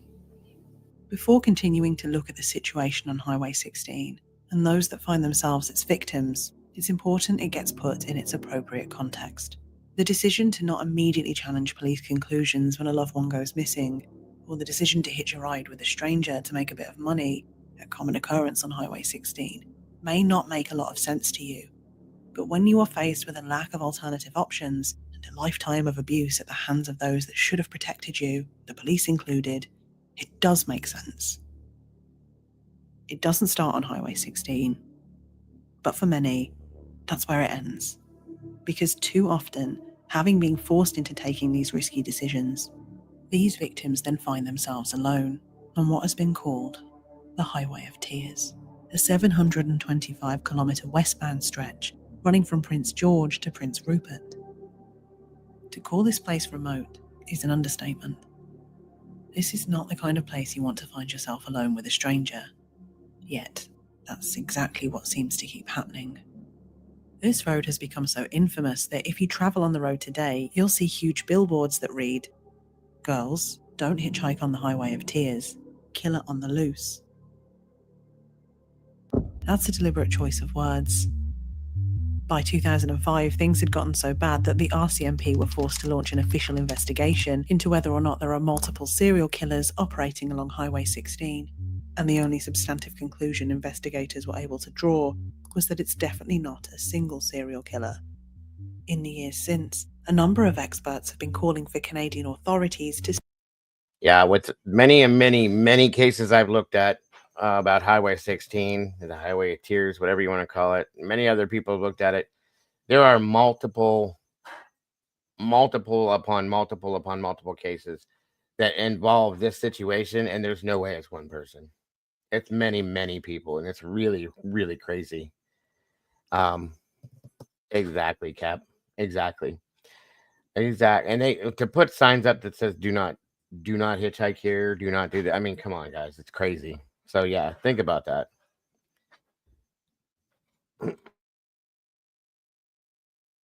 seriously investigate a problem that seems to be staring them right in the face.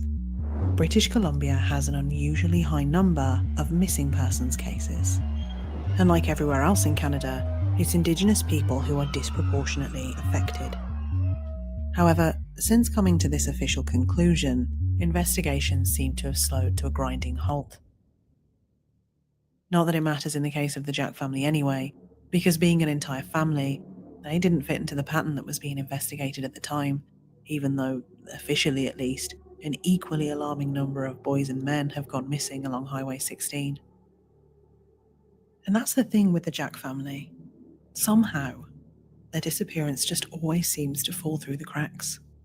Back in '89, it never garnered the kind of mass outrage that, say, the tragic loss of Melanie Carpenter or the disappearance of Nicole Hoa did. Both of these two young women disappeared in British Columbia, Nicole not too far from the Jack family. Both were featured extensively in each of British Columbia's two biggest papers, and continued to receive coverage for months, even years after.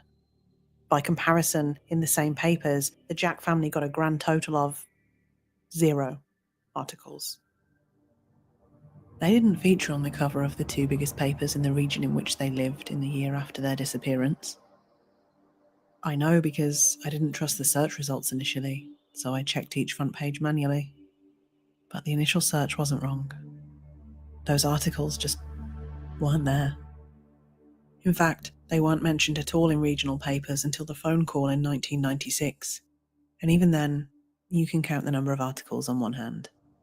And it's not that these papers didn't have a problem reporting on violent crimes and missing person cases on their front pages. In 1989 and 1990, they did that extensively.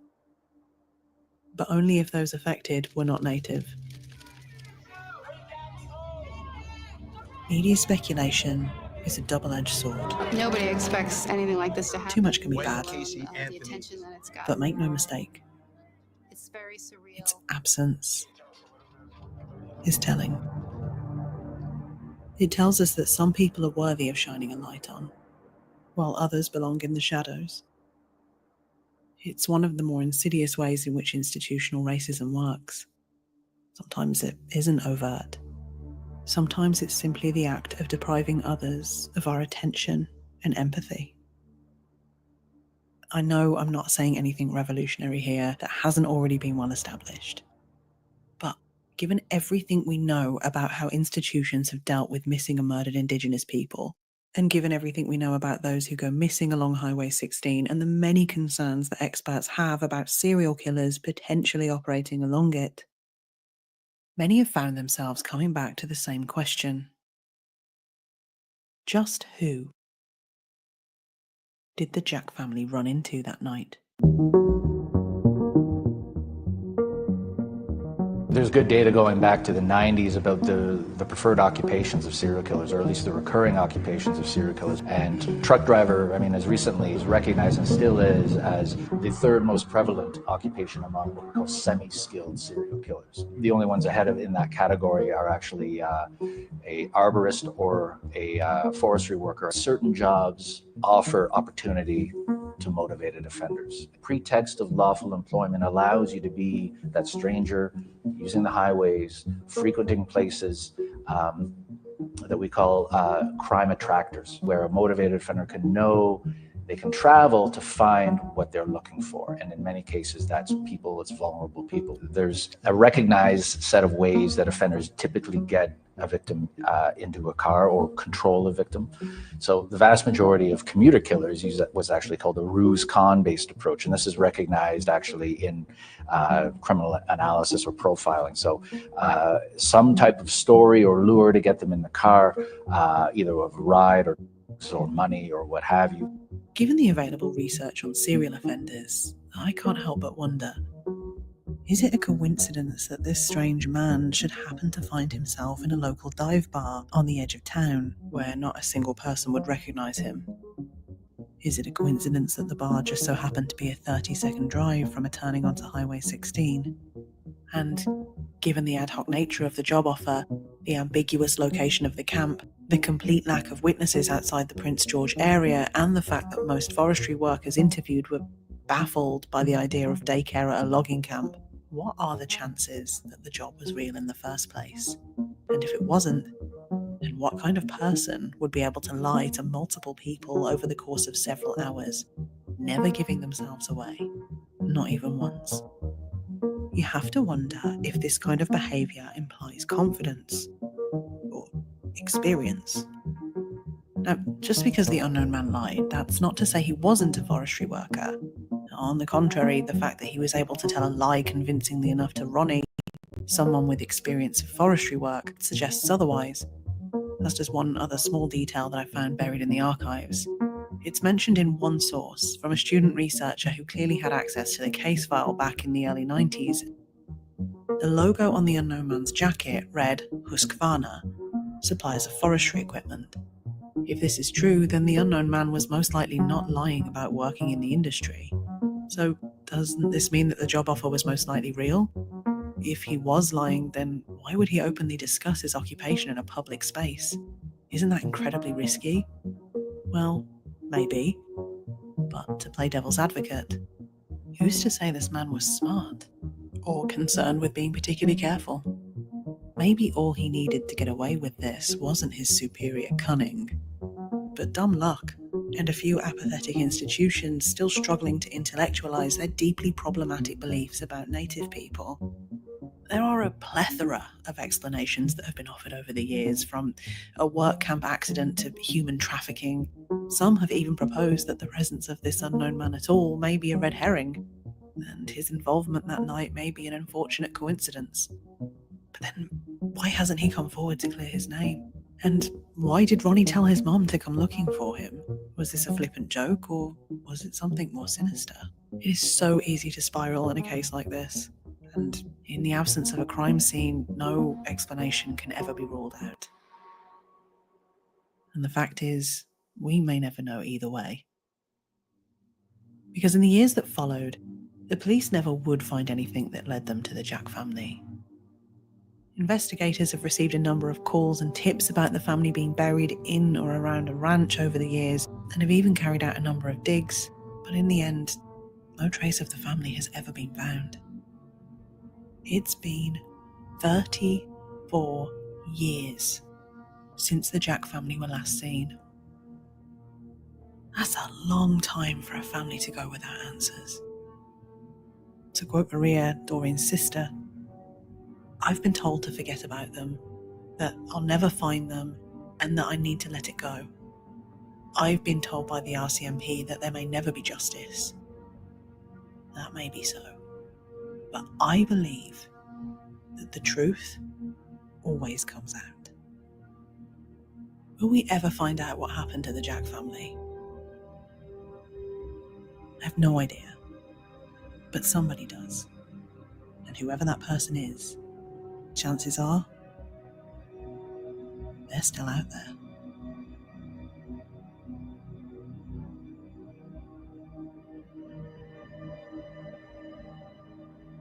If you know anything about the Jack family's disappearance, please contact the Prince George RCMP. Or if you want to remain anonymous, contact Crime Stoppers. You don't have to reveal your identity.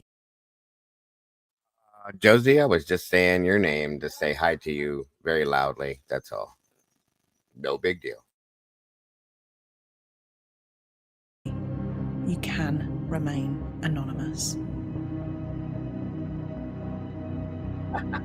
That's your trip. Hey guys, there's that, and I went a little bit more on this because this one bugged me a lot too, because it was such a strange. It was just so weird the way it happened, you know. And I started automatically thinking.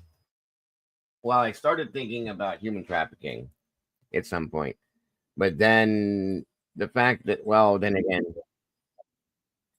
the fact that they brought the kids in and said, there's a place for the kids to, maybe that was just an inconvenient situation for them for what they were planning on doing. I don't know, but hold on here.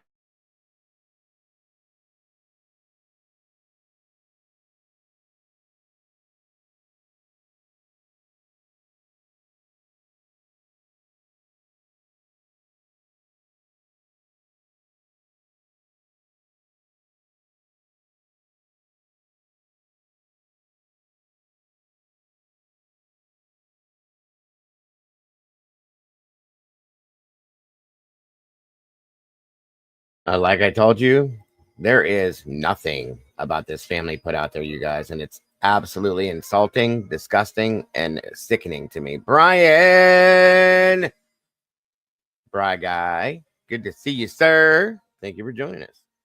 I'm going to play this bit here of the podcast that they ran on this. Is the only thing. We're not going to run the whole thing, guys, but there's some other pieces and parts in here I wanted you to hear, because I'm so beyond saddened that this family has gotten nothing. And nothing, guys.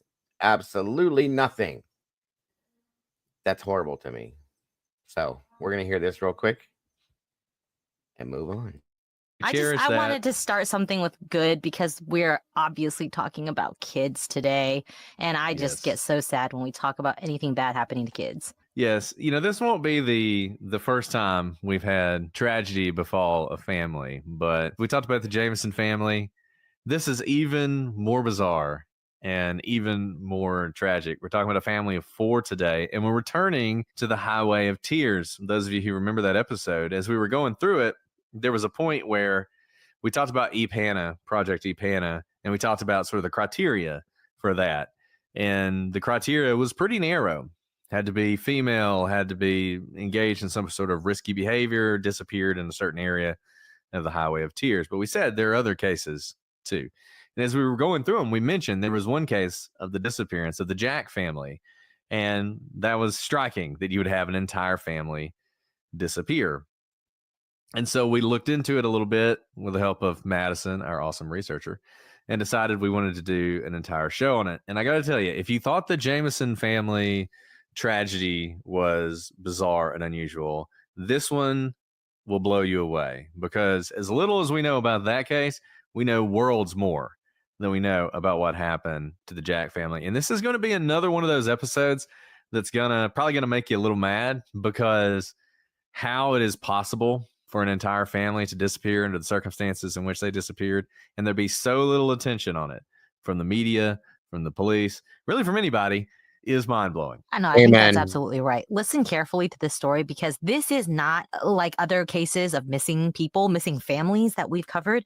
This family didn't vanish out of thin air. They were seen up until they vanished. That's the crazy part about this. They were seen and heard from and talked to multiple people as they were in the process of becoming disappeared, which is just mind-boggling, and yet there are no clues. And we talked about how we kind of felt, I don't know if I felt like it was unlikely there was any kind of foul play in the Jameson family disappearance, for all the reasons.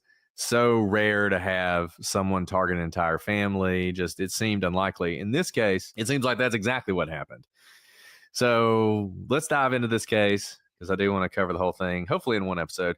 Before we get started, I do want to give a shout out to Real Horror on YouTube, which is YouTube. I just dropped the link in Mama Bear's chat, as well as our chat for the Prosecutors Podcast, guys. Please check them out if you will. They put on some really good shows about some very important stuff, a lot of indigenous stuff, so on and so forth. And it's very important that it gets seen and heard. Please hop over there if you get a chance to do that. If you could, thank you, Cassie, for doing that as well, dear. Hit the like button, subscribe. I'm telling you, you won't be disappointed. And share it out, guys. Thank you so much. Appreciate that. YouTube channel I discovered while researching this case. Awesome. Loved it. Gonna be watching all their stuff. Really well done. Just great. So if you're looking for YouTube channels that cover true crime, do a really good job with it. Just some awesome visualizations. Like, they put a lot of effort into it. Really good. So I hope you'll check it out.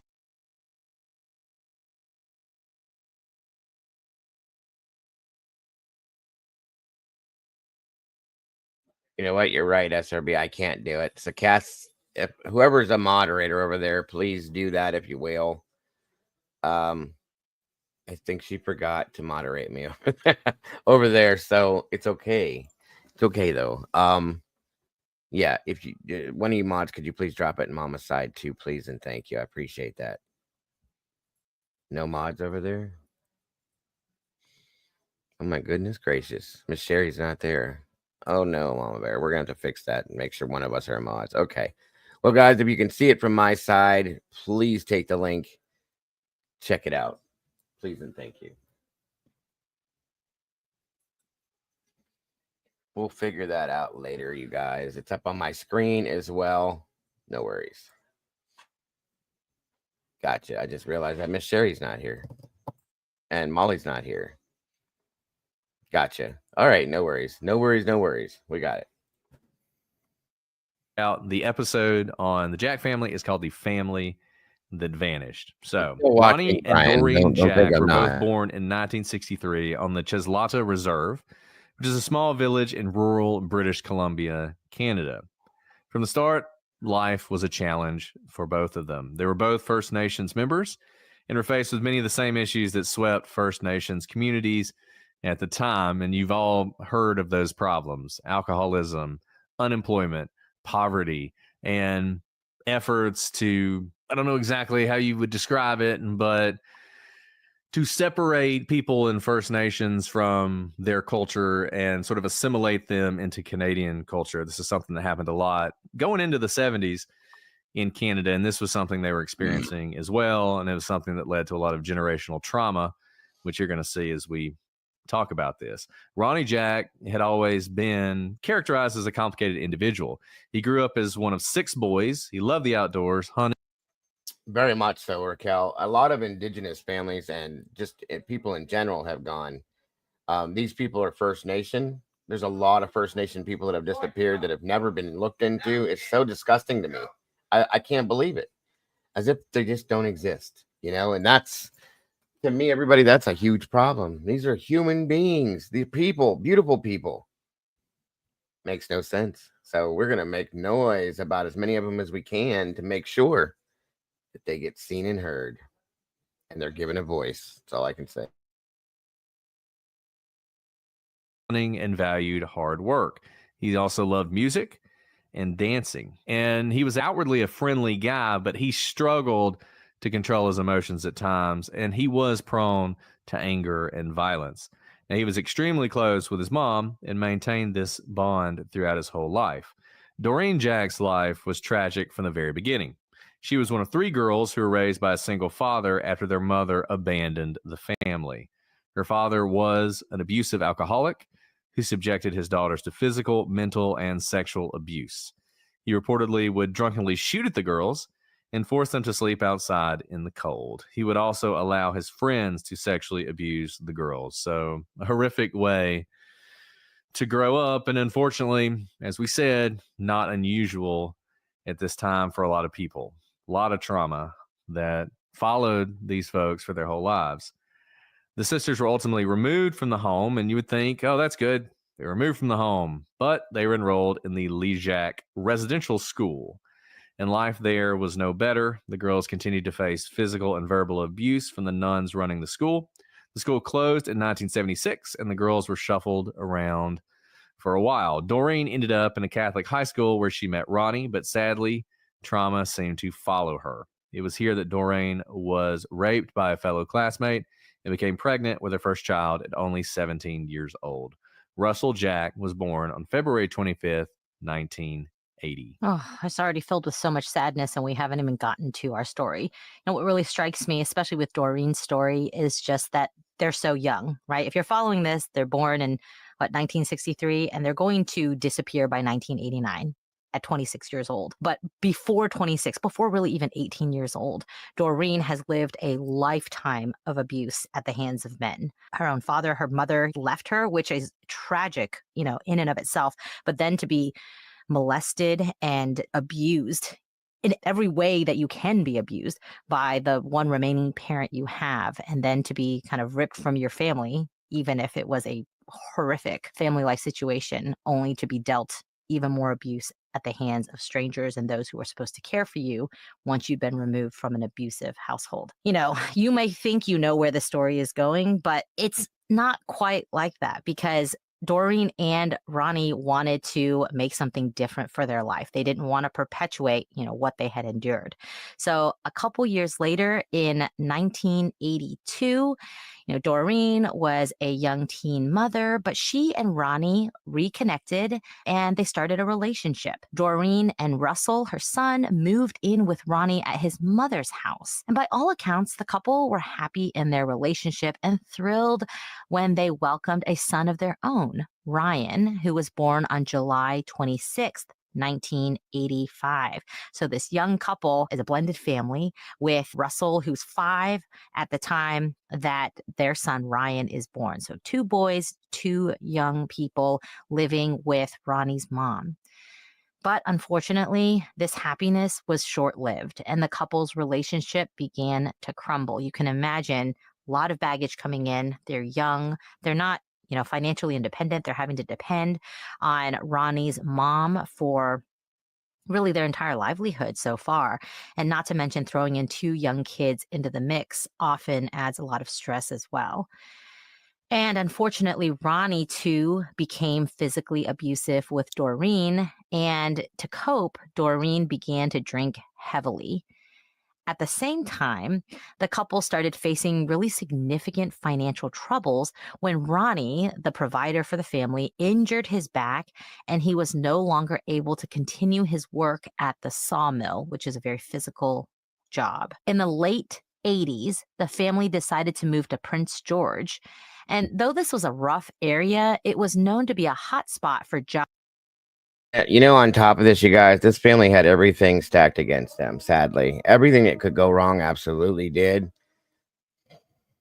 It's just very sad to me. So anybody could have been watching or known them. I wondered if it was somebody that knew them and played on the downfalls they were facing and used that to attract him. It's a sad situation, but I can see somebody doing that. I can. Jobs in the timber industry, and Ronnie really needed to work to support his family. But unfortunately, even after the move, Ronnie struggled to find steady work, and the Jack family ended up on welfare assistance with worse financial struggles than ever. And Ronnie's mother, Mabel, reported that Ronnie had told her he owed someone money, but the amount and to whom are not clear. So that's all we really know. We're not sure even how that factors into what's about to happen. But, kind of hindsight, you try to latch onto anything that may provide you answers for what's about to happen. I think it's important to know this family's in desperate straits. And when people are desperate, they occasionally will believe things that they shouldn't believe, and they'll ignore the red flags that are flapping in the breeze. And you're going to see those as we get into what happened to this family. And this takes us to August 1st, 1989. So Ronnie Jack, he goes out to grab a beer at the First Leader Pub in Prince George, British Columbia. And this was known as a seedy place, but it was only 4 blocks away from Ronnie's home. And it was the only place for him to grab a drink. Now, while he's there, he starts talking with a man. And this man turns out to be a bit of a godsend for Ronnie. He offers him an incredible job opportunity that would significantly change the Jack family's circumstances. According to this man, there was a logging ranch in the lake area where Ronnie could have a job bucking logs, which is basically when you cut down a tree and you break it up into the various parts that you're going to sell it as. And Doreen could also work as a cook's helper in the camp kitchen. Now, Ronnie said, that's great, but, we have 2 kids. I'm not sure what we would do with them. Well, the man had an answer for that as well. The ranch even had daycare for the couple's 2 children. Now, this was unbelievable. An awesome job offer that seemed to take care of all of their problems. Jobs for both of them, daycare for the kids. And Ronnie was in a position where this was sort of an offer he could not say no to. This was an offer that he felt like he basically had to take, and he was happy to do it. The only problem was the ranch was about 40 kilometers, which for those of us in God's country is about 25 miles away from their home in Prince George, and the family didn't have a car. But once again, this angel from on high says, no problem, we'll take my truck. You can load up your stuff in my truck, and I will drive you to this logging camp where all of your dreams will come true, essentially. So around 11 p.m. that night, Ronnie and this unknown man who is giving him the opportunity of a lifetime, who could probably, pull them out of these dire financial straits and maybe finally turn their life around, they were reportedly seen leaving the pub together. And this man would later be described by witnesses as a Caucasian male between 35 and 40 years old and between 6 feet and 6'6". So pretty tall, and somewhere around 200 to 275 pounds, with reddish brown hair and a mustache. And his hair was down to his ears and was parted on one side. He was reported to be wearing a baseball. The thing that got me with this is, why could they not have waited till that morning? Maybe took some time to put some things together in their life. The way this comes off is that this man told them, like, we can do this, but you got to go now. We're going to go tonight, kids and all, and just leave your home. And it's like, well, wait a minute. Why? I would think that people would want to get things together and maybe at least wait till the next morning or so. It was kind of weird, but I'm guessing that the man probably said, well, we got to do this tonight. Otherwise, or he was so excited to get the offer that it just didn't matter. They were, let's go now. You know what I mean? That's the only thing I can think of, but it's still strange the way that that's presented to me. Cap, a red checkered work shirt, faded blue jeans, a blue jacket, and work boots. One thing I want to note how wide-ranging the metrics of the man is. And this just shows you, we always talk about direct versus circumstantial evidence. This is from direct, witnesses of people who saw this person. And the best they could do was give you basically like 6 to 6.5 feet, 200 to 275 pounds, which is a pretty big range. Generally, I think the only thing you can really draw from that is he's a big guy. Yeah. And let me say this. It's interesting because obviously the Jack family or First Nations, this is an area, as we talked about when we talked about the Highway of Tears, with a lot of indigenous people. This guy would have stood out because he's a big dude. As you said, can't say exactly how tall he is, but he's tall and he's big and he's got, red hair and the red beard or whatever. And you would think he would stick out a little bit.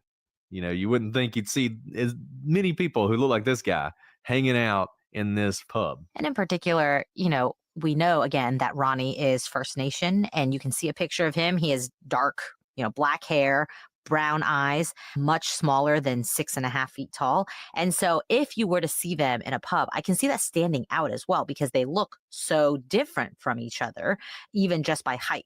Like, I am far from 6.5 feet tall. When I talk to someone who's much taller than me, like, it's a little weird because like someone needs to bend down or I need to, I don't know, stand on my tippy toes. I say that because it's almost a saving grace that he stood out so much. Otherwise, we wouldn't even have this description of him. I think the only reason people were able to come forward with this description of him is because he stood out in this kind of rough area of Prince George by being such a big white guy. And let me also say this.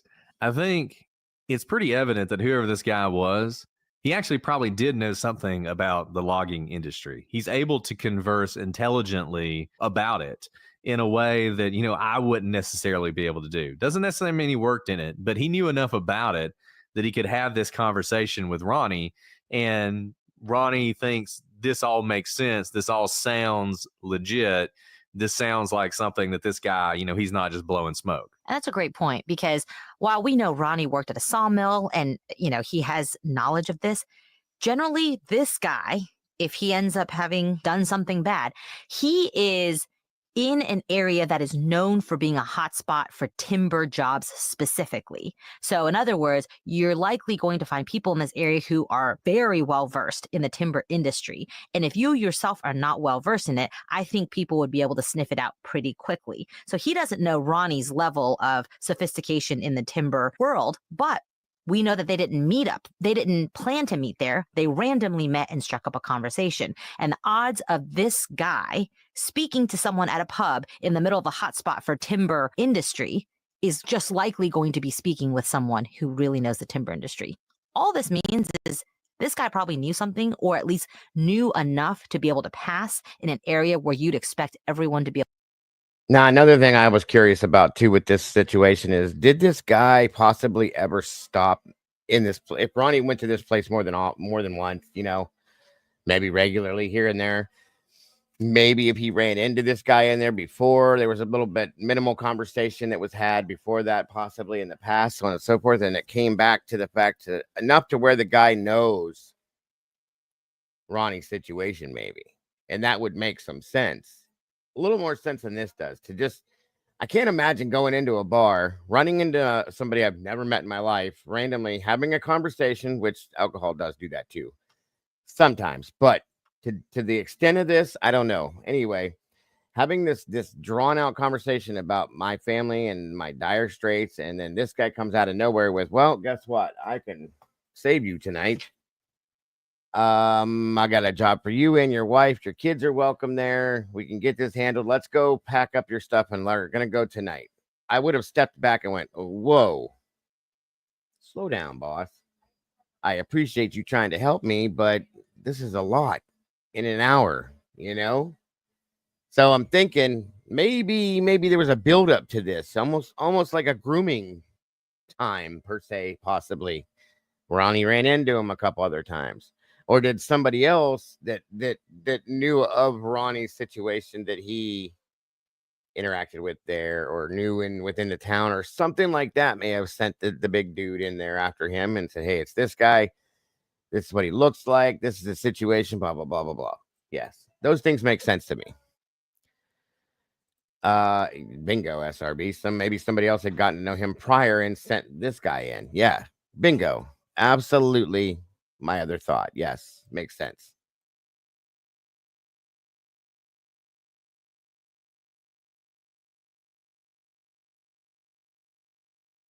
Yes, we are quite often, and it's very crazy. Be able to sniff out someone who doesn't really know the industry. At 11:16 p.m., Ronnie calls one of his brothers. Remember, he's one of 6 brothers. He's close to his family, to tell him about this amazing job offer. And one source reported that he asked his brother if the kids could actually stay with him while he and Doreen went to the ranch, but for reasons that were not known right now, that wasn't possible. If only they were able to leave their kids behind. But you'll see that, supposedly people saw Ronnie leave with this guy. So it seems like they're probably together right now. And he's actually calling someone to tell him about this great job with the man who just gave him the job offer. And even though he knows there's daycare, he's trying to leave his kids behind. You can imagine why. You're probably going to be working long hours, probably a long drive. A lot of people go off, make some money, come back to their kids. And at some point later that night, Doreen's sister, Laureen, actually stopped by the Jack's house to ask if Doreen could watch her kids that week. But when Laureen arrived, she saw Ronnie and Doreen packing a pick. The guy looks like a damn bum, like a street bum. Maybe it's just because it's sketched. I don't know. Pickup truck with some of their belongings. She knew that wasn't their truck because they didn't have a car. And instead of saying anything, Laureen decided it was just best not to bother them about her child care request because they were clearly packing up to go somewhere. Again, in the span of like an hour of getting this great job offer, members of both sides of the family, both Doreen's side of the family and Ronnie's family, is getting clued in that something's happening. This isn't a situation where they leave in the dark of night and no one knows what's happening. Alice, I am so glad that First Leaf is a part of this podcast, because I'm not sure that I would be able to find wine without them. This probably comes as a surprise to none of you, but I'm not exactly a wine expert. And being in the grocery stores during the holidays is like being stuck in a maze. And don't get me started on the wine aisle. Between the people crowding, the giant selection, and the fact that I don't know anything that I'm doing, I always end up grabbing the same bottle and running to the checkout. But with First Leaf, make it super easy to get personalized wine boxes, hand-curated bottles for just. Have you ever been on the hunt for a new doctor and you ask literally,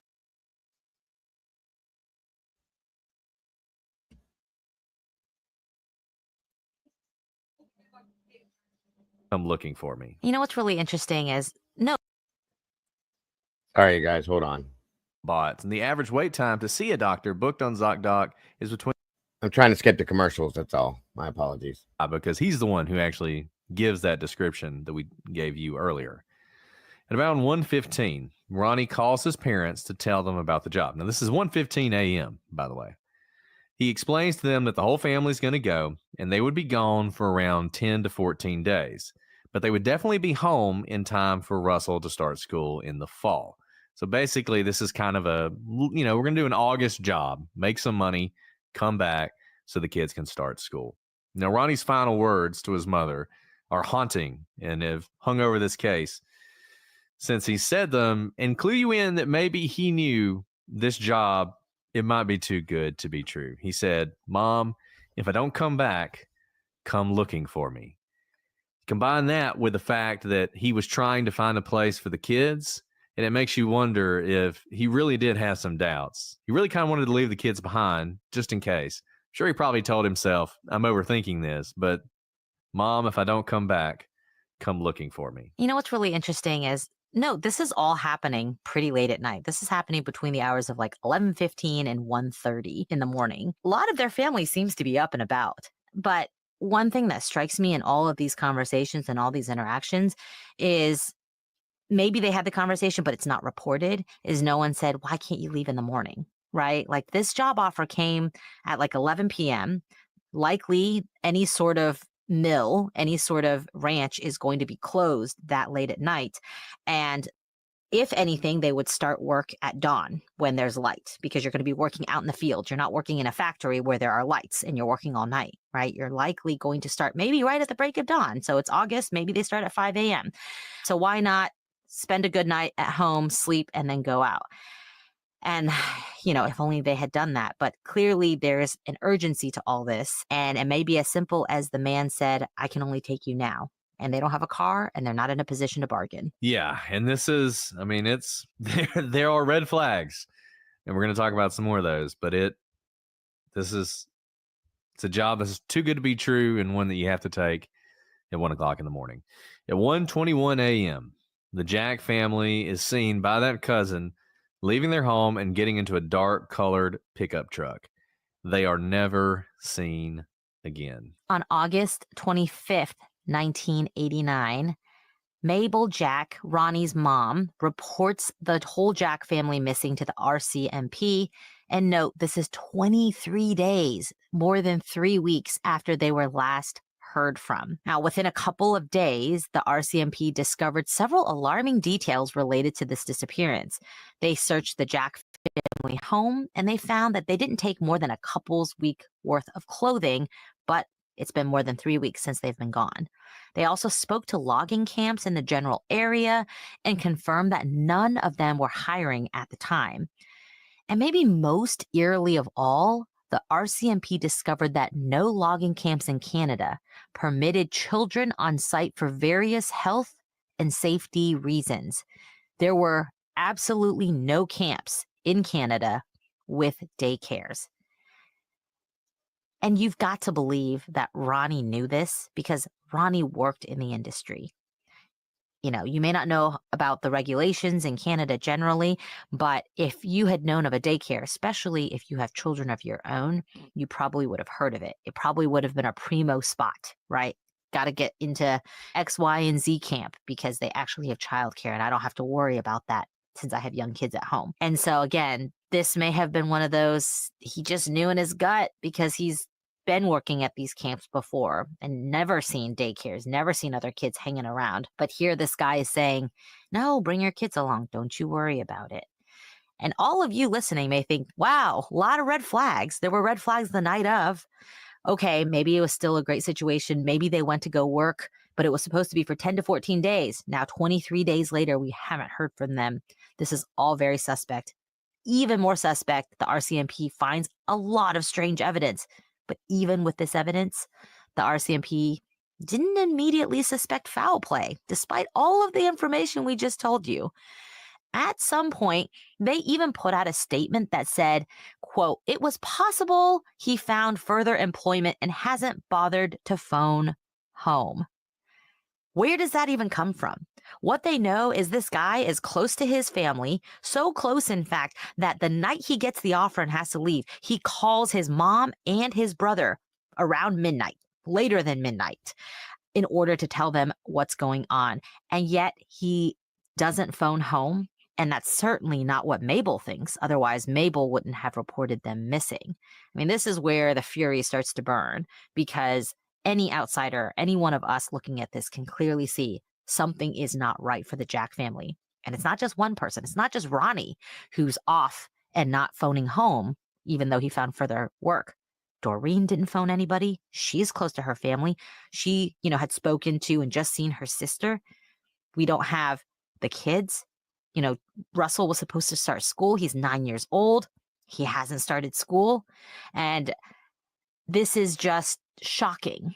The amount of just not caring, it seems. No news media, no kind of let's get a search party together. Just probably didn't call. And they did not assign this case as, quote, foul play suspected. So when it's not categorized as foul play, it's really not taken seriously. And we've seen this again and again in so many of these cases where police, investigators, whoever, just ignore obvious signs that there's a problem. And I don't know why they do it. I don't know if it's they're overworked and they're busy, or it's tunnel vision, or it's just willful blindness. They don't want to think it's foul play because then they're going to have to put the extra work into it. I don't know if it was just they couldn't imagine that an entire family would be abducted. I mean, however you want to describe this. But we see it again and again, and it often leads to the cases that we talk about. Because as we've said, when the police don't take it seriously in the beginning, oftentimes by the time they do, critical time is lost, critical evidence is lost, and they're never going to solve the case. In this case, unfortunately, it's just like a cavalcade of failures. It's going to continue. This is just the first example of everything that's going wrong. And look, as Alice said, I think it probably is true that Ronnie in the back of his mind knew that this whole idea of bringing your kids to logging camp didn't sound right. And I think it's just important to remember what desperation can do to people and how desperate these folks were. And they had in their mind two warring parties. One of them was saying, this is too good to be true. The other one was saying, yeah, that's why I can't turn it down. I have to take it. And we talk about this sometimes in terms of that whole gift of fear thing we've talked about before, where listening to the little voice in your head happens in all sorts of circumstances. These people were in a particularly bad place because this wasn't just that guy seems sketchy, I don't want to be alone with him. It was, I need to feed my family, and this person is offering me a lifeline. How can I possibly turn them down? And then the case ends up the way it does. So with RCMP, they are slow to act.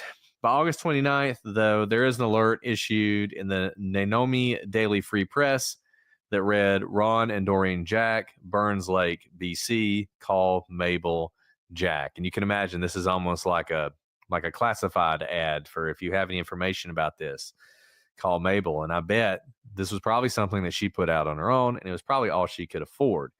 Unfortunately, the paper that ran the alert was 10 hours away from where the Jack family went missing, so it wasn't a very effective measure, and it was highly unlikely to reach anyone who actually would have information about them. On August 30th, 1989, a better thing happens, or it seems like, but it's going to turn really bad. The Prince George Citizen runs a story about the missing family, but they actually end up getting a lot of the details wrong in such a way that would be misleading to anyone who was trying to find the Jack family. But it gets even worse. The same paper would mistakenly report a week later that the Jack family had actually been located. This, of course, was not true, and it's unclear how this happened, but it's basically been chalked up to a miscommunication. This was actually the extent of the media coverage surrounding the Jack family disappearance in the immediate aftermath of that disappearance, and this misinformation that they had been found will end up having extremely negative consequences. I mean, how do you have a miscommunication like that? It's not like if you get no communication about something, you're automatically like, well, if I didn't hear from these missing people, must have been found. I mean, it sounds so pernicious, as if certainly there must have been some sort of moving actor to cause the misinformation. Because you and I have dealt with files all the time that sit on our desk for weeks, months, years even, where we get no additional leads. We don't know what's going to happen. We're not even the media. We're investigators, or we're working with the investigators in order to prosecute cases where when there's no new information, unless there's new evidence found or someone calls in with a tip, that folder sits there. But I wouldn't pick up a file where nothing had happened in the case and decide kind of the opposite had been resolved without some movement, someone coming to me to say it had been resolved. And you can't chalk it up to them hearing it in the news reported by somebody else because they're the only ones reporting on this. I don't know how other media outlets didn't catch on to this, period. If this family had been located and they'd been missing for a month, I would think that's a great human interest story, right? We see this all the time. Child lost in the woods for 7 days, survives with dog, found unharmed. Man, they appear on like daytime talk shows and we want to hear, how did you survive with your dog for 7 days? You know, when did you hear the rescuers? And, you know, feel good, great story. Nothing on either side, not reporting the disappearance of an entire family with young children, nor reporting on the miraculous, you know, finding of a family after they've been missing for a month. All of this just smells of such uncaring, right? And we've said this before, it might be because of the fact that they're First Nation people. Maybe it's just that there was too much news at this time. But I would say that on its face, it would be an interesting story either way. There really is zero excuse for this to not get any coverage. There really isn't. It's just that it's unimportant to everyday people. I'm sorry. I'm going to say it for what it is, and it's sad, disgusting, and ignorant. It's absolutely all of those, and then some. Whether they disappeared or were found. Yet we see no reporting and also nothing by the RCMP to find out what happened. So the fall of 1989, family members really weren't getting any updates, so they called the RCMP to get an update on the case, and to their shock, this is more along the lines of the stuff I wanted you to know about what RCMP wasn't doing, what law enforcement hasn't done, so on and so forth, because you heard everything else with the other we watched, but this stuff leans more into that, and I wanted you guys to see and hear this too, because it really disgusts me. And thank you so much, SRB.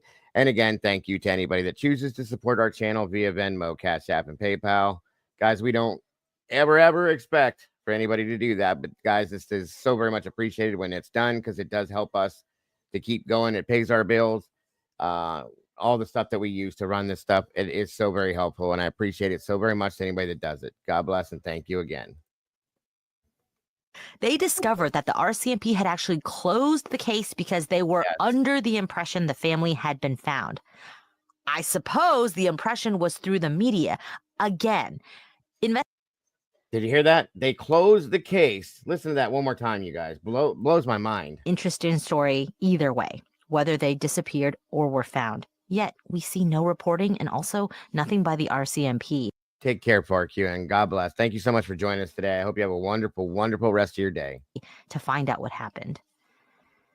So the fall of 1989, family members really weren't getting any updates, so they called the RCMP to get an update on the case, and to their shock, they discovered that the RCMP had actually closed the case because they were under the impression the family had been found. They closed the case because they were under the impression the family had been found, which tells me they were not investigating at all. That's ignorant and bullshit. I'm sorry, but it is. And that's it, what Cap just said. Not a senator's son, not a judge's son, not a law enforcement officer's son.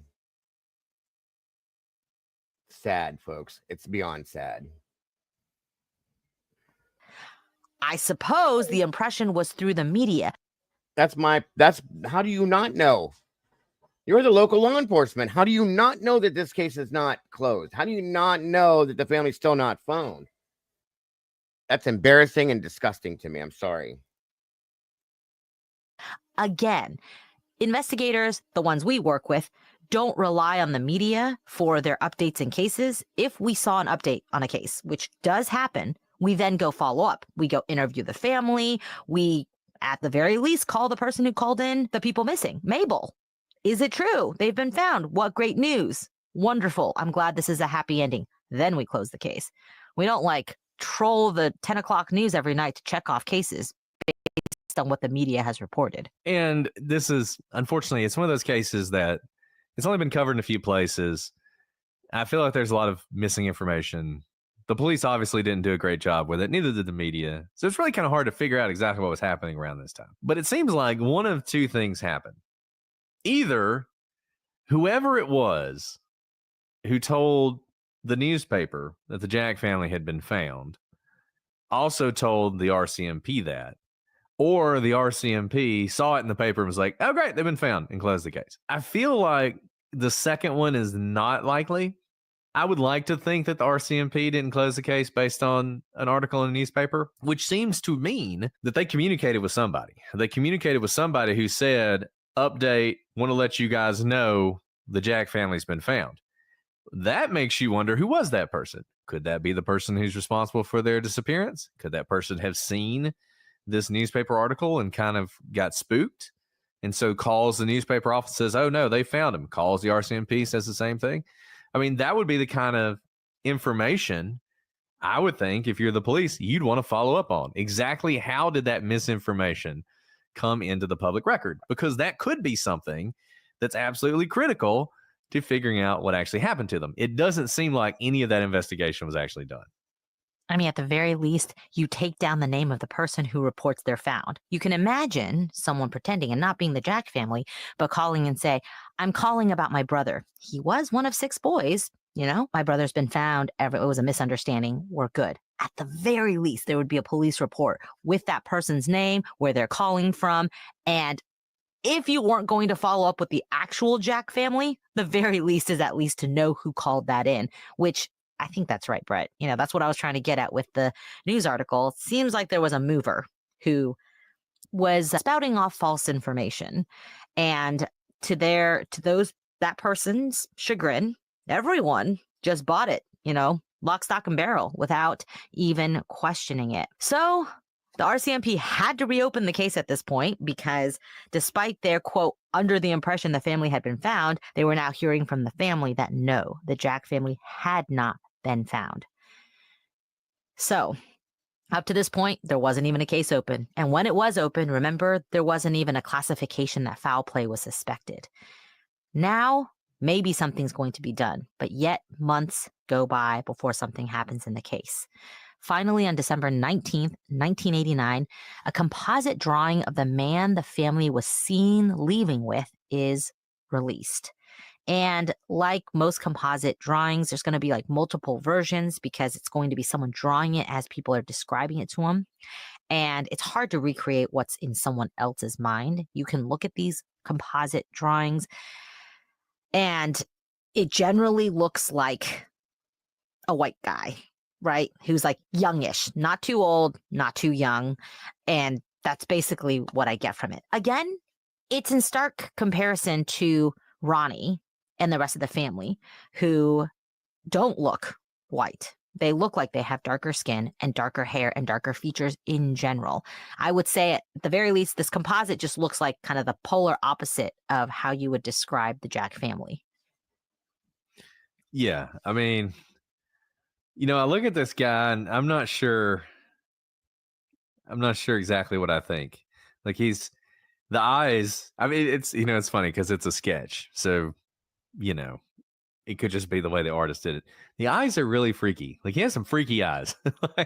and the thing is, both sketches, which I assume these sketches both come from the same eyewitness. I mean, maybe they found some people in the pub, but it's interesting, you know, he has very full hair in kind of well-kept hair in one of the composite sketches. And we'll obviously put this on the website. If you're watching on YouTube, you're seeing it now. And then the other one, though, his hair is not as full. It's more stringy. He looks a little rougher to me. He looks older to me in the second one. I don't know. They clearly, you know, they're much closer than, say, the Delphi sketches, right? The Delphi sketches They could be the same person, but just described from different angles with people. But I agree with you, especially in the first sketch, the kind of shorter hair sketch. The eyes are much darker. It looks like there's like deep shadows under his eyes, but that might be because they're in a pub where lighting is not. We don't know exactly who the witness or witnesses were who contributed to the sketch, but the places that he was seen were going to be outside, close to midnight, next to a pickup truck. probably not stadium lights on. In a pub, again, where usually the lights are not on, it's going to be mood lighting in a pub. So in general, I think you have to take these sketches with a grain of salt, because I don't think there was good lighting to be able to capture exactly what the hair looked like, except that I think it's fair to say this person had a lot of hair on his head and in his beard and mustache. I mean, look, I think this guy probably looked like somebody who worked in the lumber industry. You know, if you just imagine sort of a lumberjack, your stereotypical view of a lumberjack. Somebody in the chat said they were kidnapped by Paul Bunyan. And that is kind of how he's described. It's like he's Paul Bunyan. And he kind of looks like Paul Bunyan, you know? And he's got his like Carhartt jacket on or whatever. And it's talking shop. And I mean, he looks like he could have been out in the wilderness.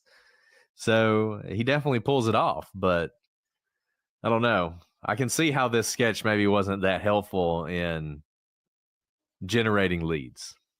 And also, it's like 4 months later, right? And so they likely sketched this in December, meaning the people who are giving the information about the sketch are trying to remember someone they saw one night 4 months ago. But we talked about having the two sketches. So there's one sketch that comes out in December of 1989. Then February of 1990, so a couple months later, missing posters are created. I don't know why it took 2 months to create missing posters when it seems clear that the Jack family is missing and there's at least someone they think is connected to their disappearance. But nevertheless, 2 months later, they get missing posters made, and a $2,000 reward is offered for information relating to the whereabouts of the Jack family. June 6, 1990. So 6 months after the first sketch, a second sketch of the unknown man was released. And that's the kind of lighter sketch that you see if you're watching YouTube. And over the years, Mabel, Ronnie's mom, has just worked tirelessly to try and keep the Jack family's story in the media. But what little coverage it did receive seemed to dwindle throughout the mid-90s. So she, like any mother is just missing her son, wants someone to pay attention, but somehow this story catches no media's attention. Pre-podcast days, I'd like to say. I would like to think if something like this happened today, it would be blasted far and wide. I'd like to think that if there's one benefit from our 24-hour news cycle and Twitter and all the podcasts and Court TV and everybody else, that this could not happen today. Unfortunately, that's probably not true. It probably could happen. It's like we've talked about before. There are always certain groups of people that, for whatever reason, the media and everybody else just doesn't focus on. And this family, I think, there were a couple things going against them. Number one, you didn't have that kind of media saturation. Number two, this is happening in a relatively rural area. Number three, it's happening in an area that has a ton of disappearances. So you could imagine it kind of fell through the cracks a little bit. And then, obviously, they are an indigenous family, and I just feel like there just wasn't as much. It just seems like the RCMP, you want to know what they probably thought. They probably thought, look, these people, those people, they're always moving around. It's not like they put down roots.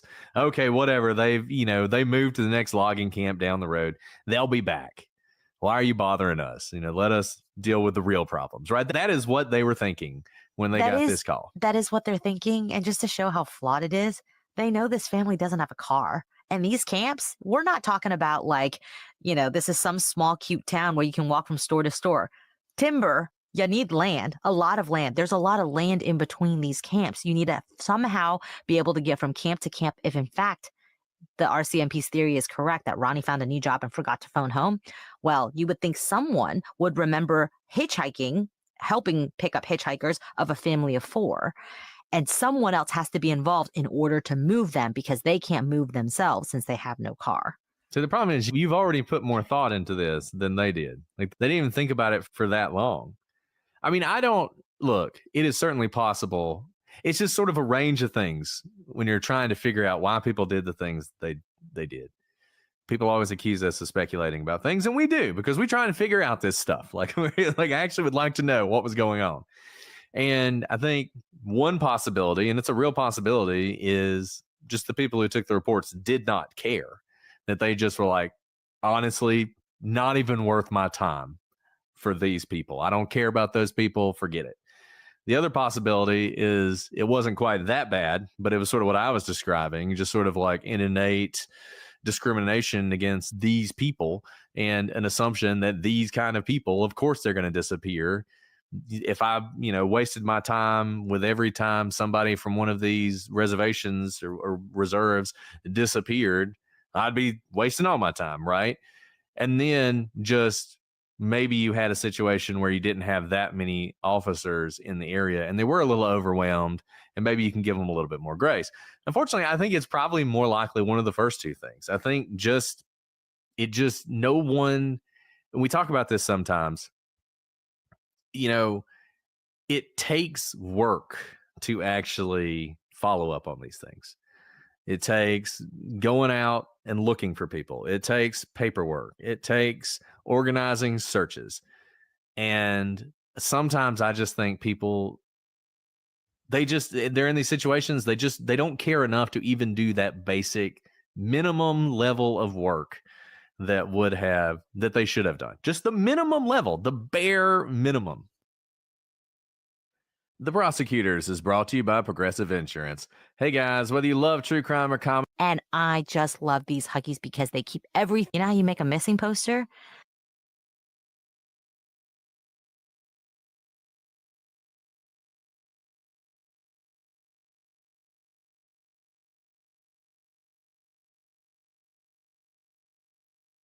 I can't see something that I can make a difference in my cases, in my work.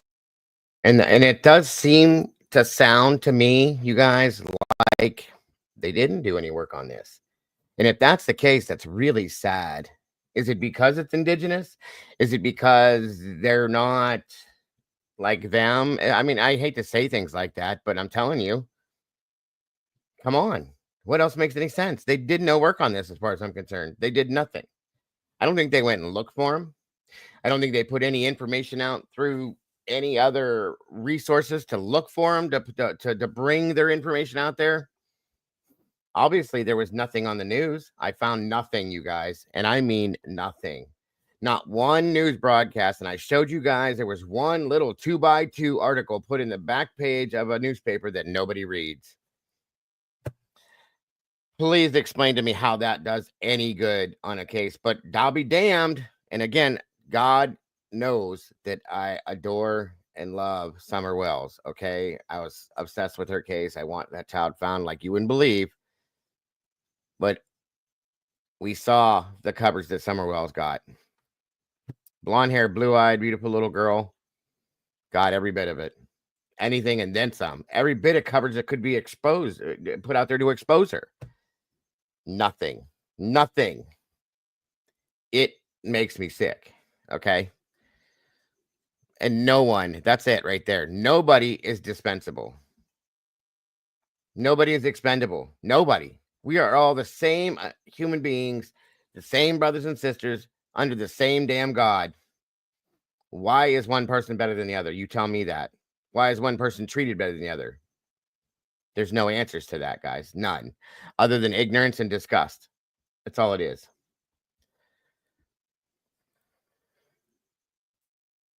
Work and go to bed that night without having done it. And it's just how I'm wired. And so to think that someone can like go to sleep and wake up 2 months in a row and be like, you know what, I should really make that missing poster, and go to sleep like 60 days in a row, and then. And I went looking for a missing poster on them, right? There's nothing. Absolutely nothing. If I had the ability to do it, I'd make one my damn self, but I don't know what to do, how to do it right, who to put it through, what to do. So one of these days it'll be figured out, I hope. Maybe somebody can do it, but this is ignorant to me, and it makes me absolutely want to throw up, because these people could have been found, in my opinion, years ago, if anybody would have done something to do it, to look for them, to put their names out there, to call the local news and say, hey, we have a whole family that went missing. Could you maybe say something at 6 o'clock or 11 and 6 a.m. maybe? Just a 10-second spot. 10 seconds. 10 seconds. These people weren't even worth 10 seconds to these people. It makes me sick, you guys. I'm so angry about this. So excuse the way I'm acting or talking. I'm sorry. And finally, on the 61st day, be like, you know what? I'm finally gonna make that poster. Is not something that even begins to comport with how I'm wired. Yeah, and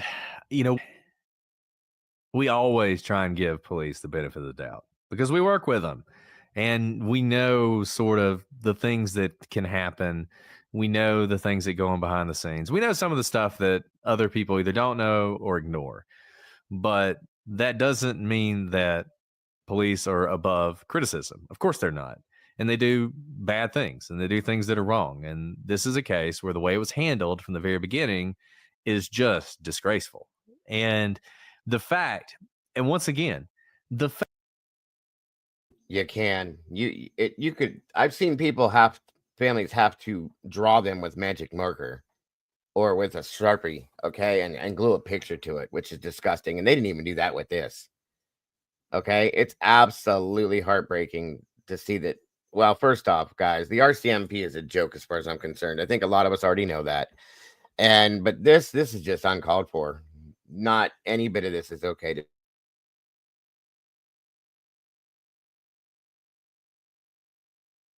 fact that the RCMP, with everything they knew, decided to drop the investigation because they had been found without any follow-up on why they thought that. It's just further evidence that this was it was a case that just didn't matter to anybody.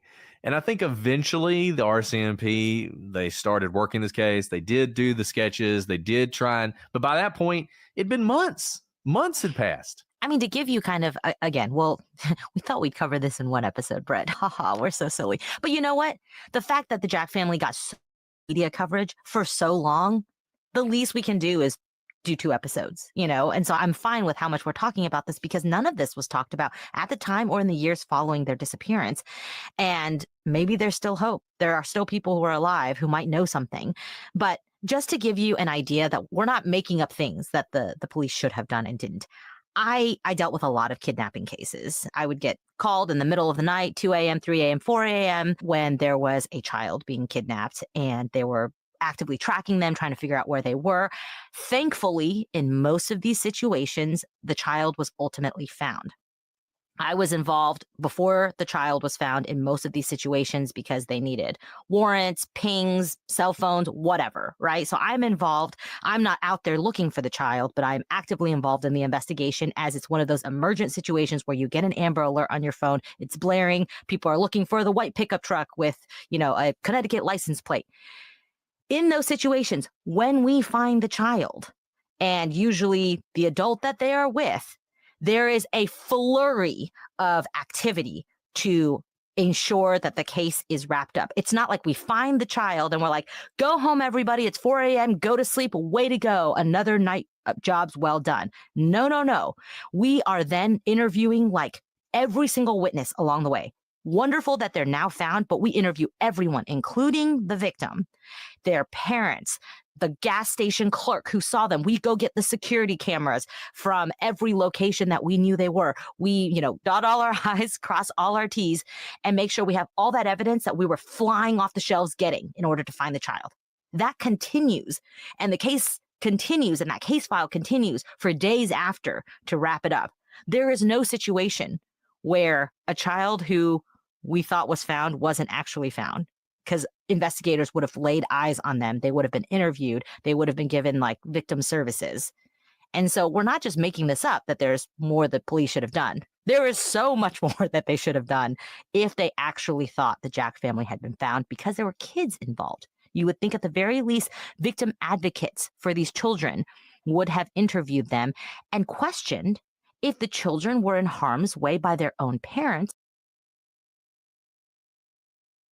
Except please come back because, the theories, a lot of you are probably already thinking about theories for the Jack family case, and your theory is probably going to be as good as ours because this is a mind-boggling case. And at bottom, I just want some justice to be done for them. And maybe if we get enough people to listen and someone who's in the area who knows something, someone says something, there can be justice, even if it looks not like the ultimate justice we'd like. Very well said, Alice. All right, guys. Well, And that'll do it for that, guys. I know it was a little longer than I wanted today, but I wanted to really get both of those out. So I'm sorry. Please forgive me. Especially the Jack. There was no coverage on either one of them. There was less on the Jack family case than there was on the Dardeen family. There was a little bit of news coverage on the Dardeen family, which was horrible. Still no answers to that. But the Jack family had nothing. Welcome, Angel D. The Jack family had nothing, you guys. Like I said, a 2x2 article in a newspaper nobody reads on the back page is a joke to me. Sorry. So both of them, yes, very interesting, very sad. But I wanted to make sure you guys heard them. So share it, guys, if you can.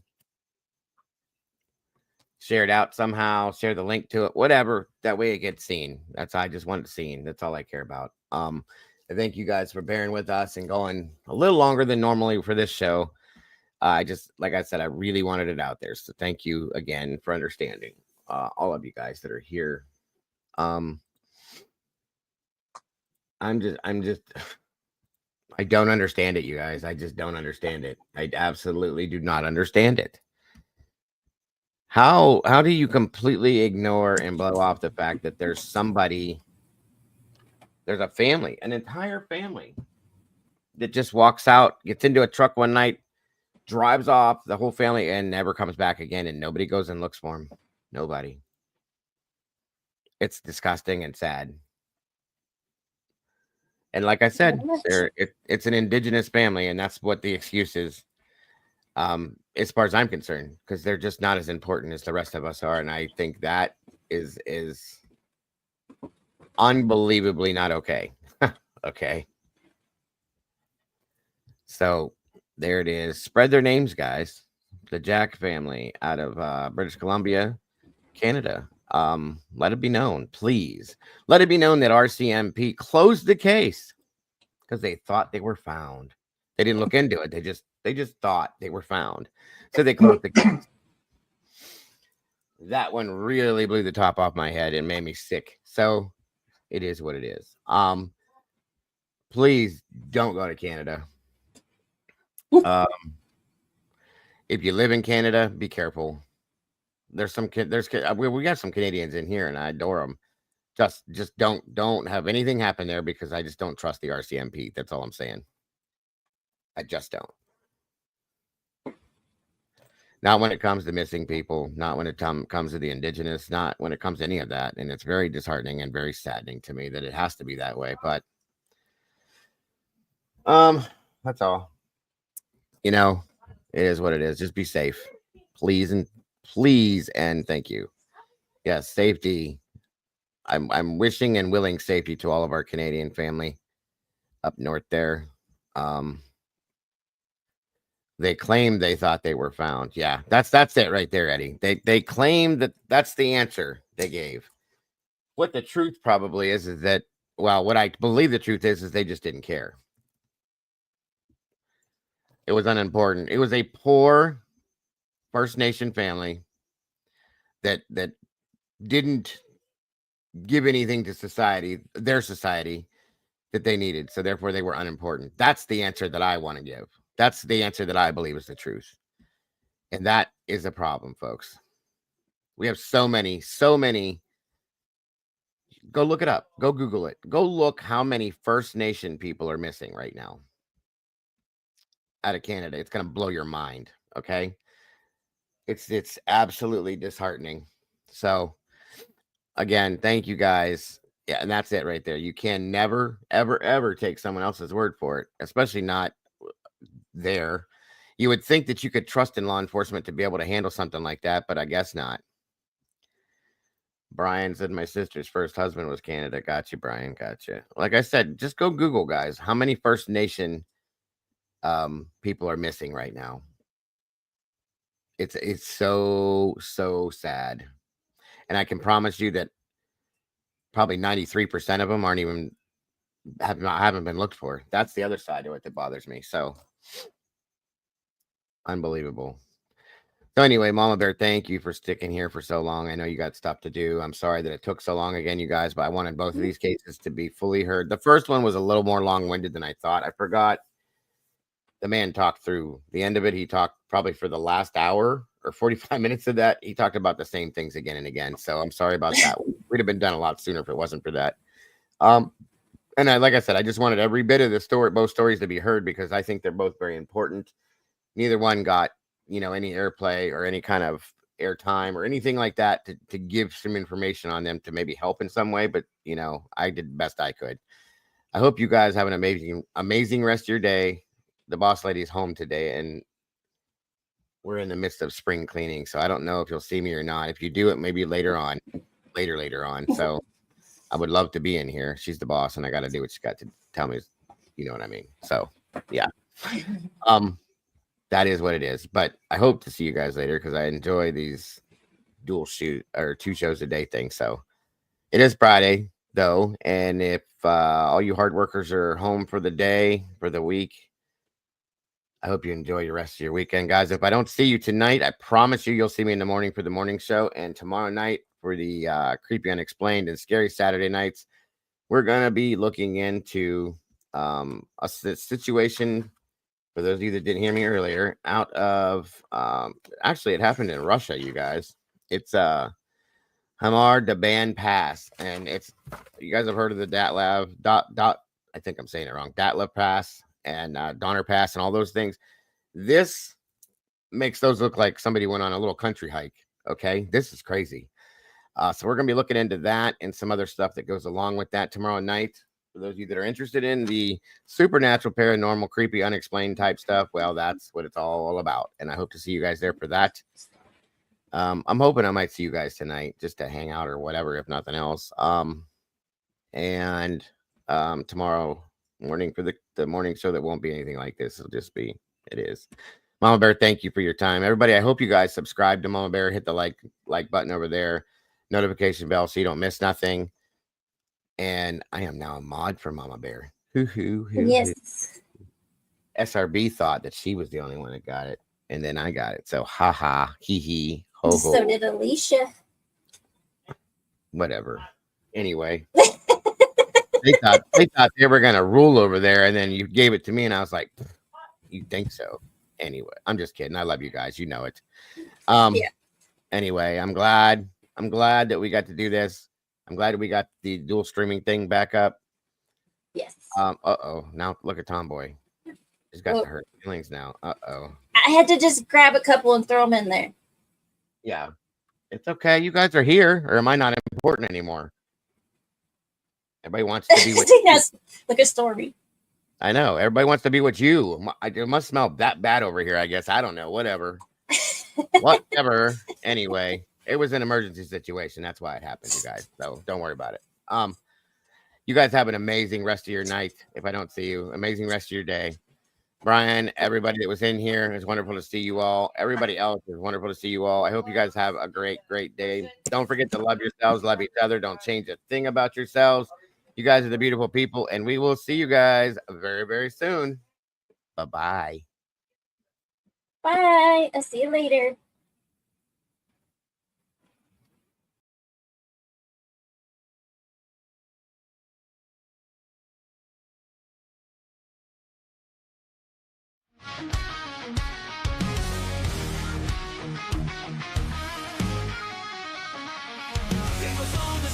Typing at the speed of light, hunting down the shadows, bringing wrongs to right, digging deep in the data facts, sharp as a knife. With every single story, he's fighting for a life. A voice for the voiceless, he won't stay quiet. Daniel's got the fire igniting the fight. True crime revelations shining through the night. With every victim story, he pulls at the strings. A hero in the darkness, hear the truth he brings.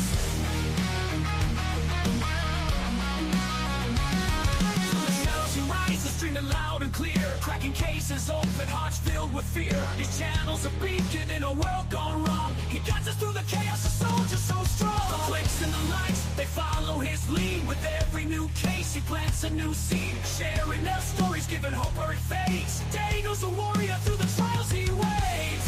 In a world of silence, he shouts out their names. Daniel's got the fire igniting the fight. True crime revelation shining through the night. With every victim story, he pulls at the strings. A hero in the darkness, yeah, the truth he brings. From the shadows you rise, are streaming loud and clear. True crime revelation shining through the night. With every victim story, he pulls at the strings. A hero in the darkness, yeah, the truth he brings.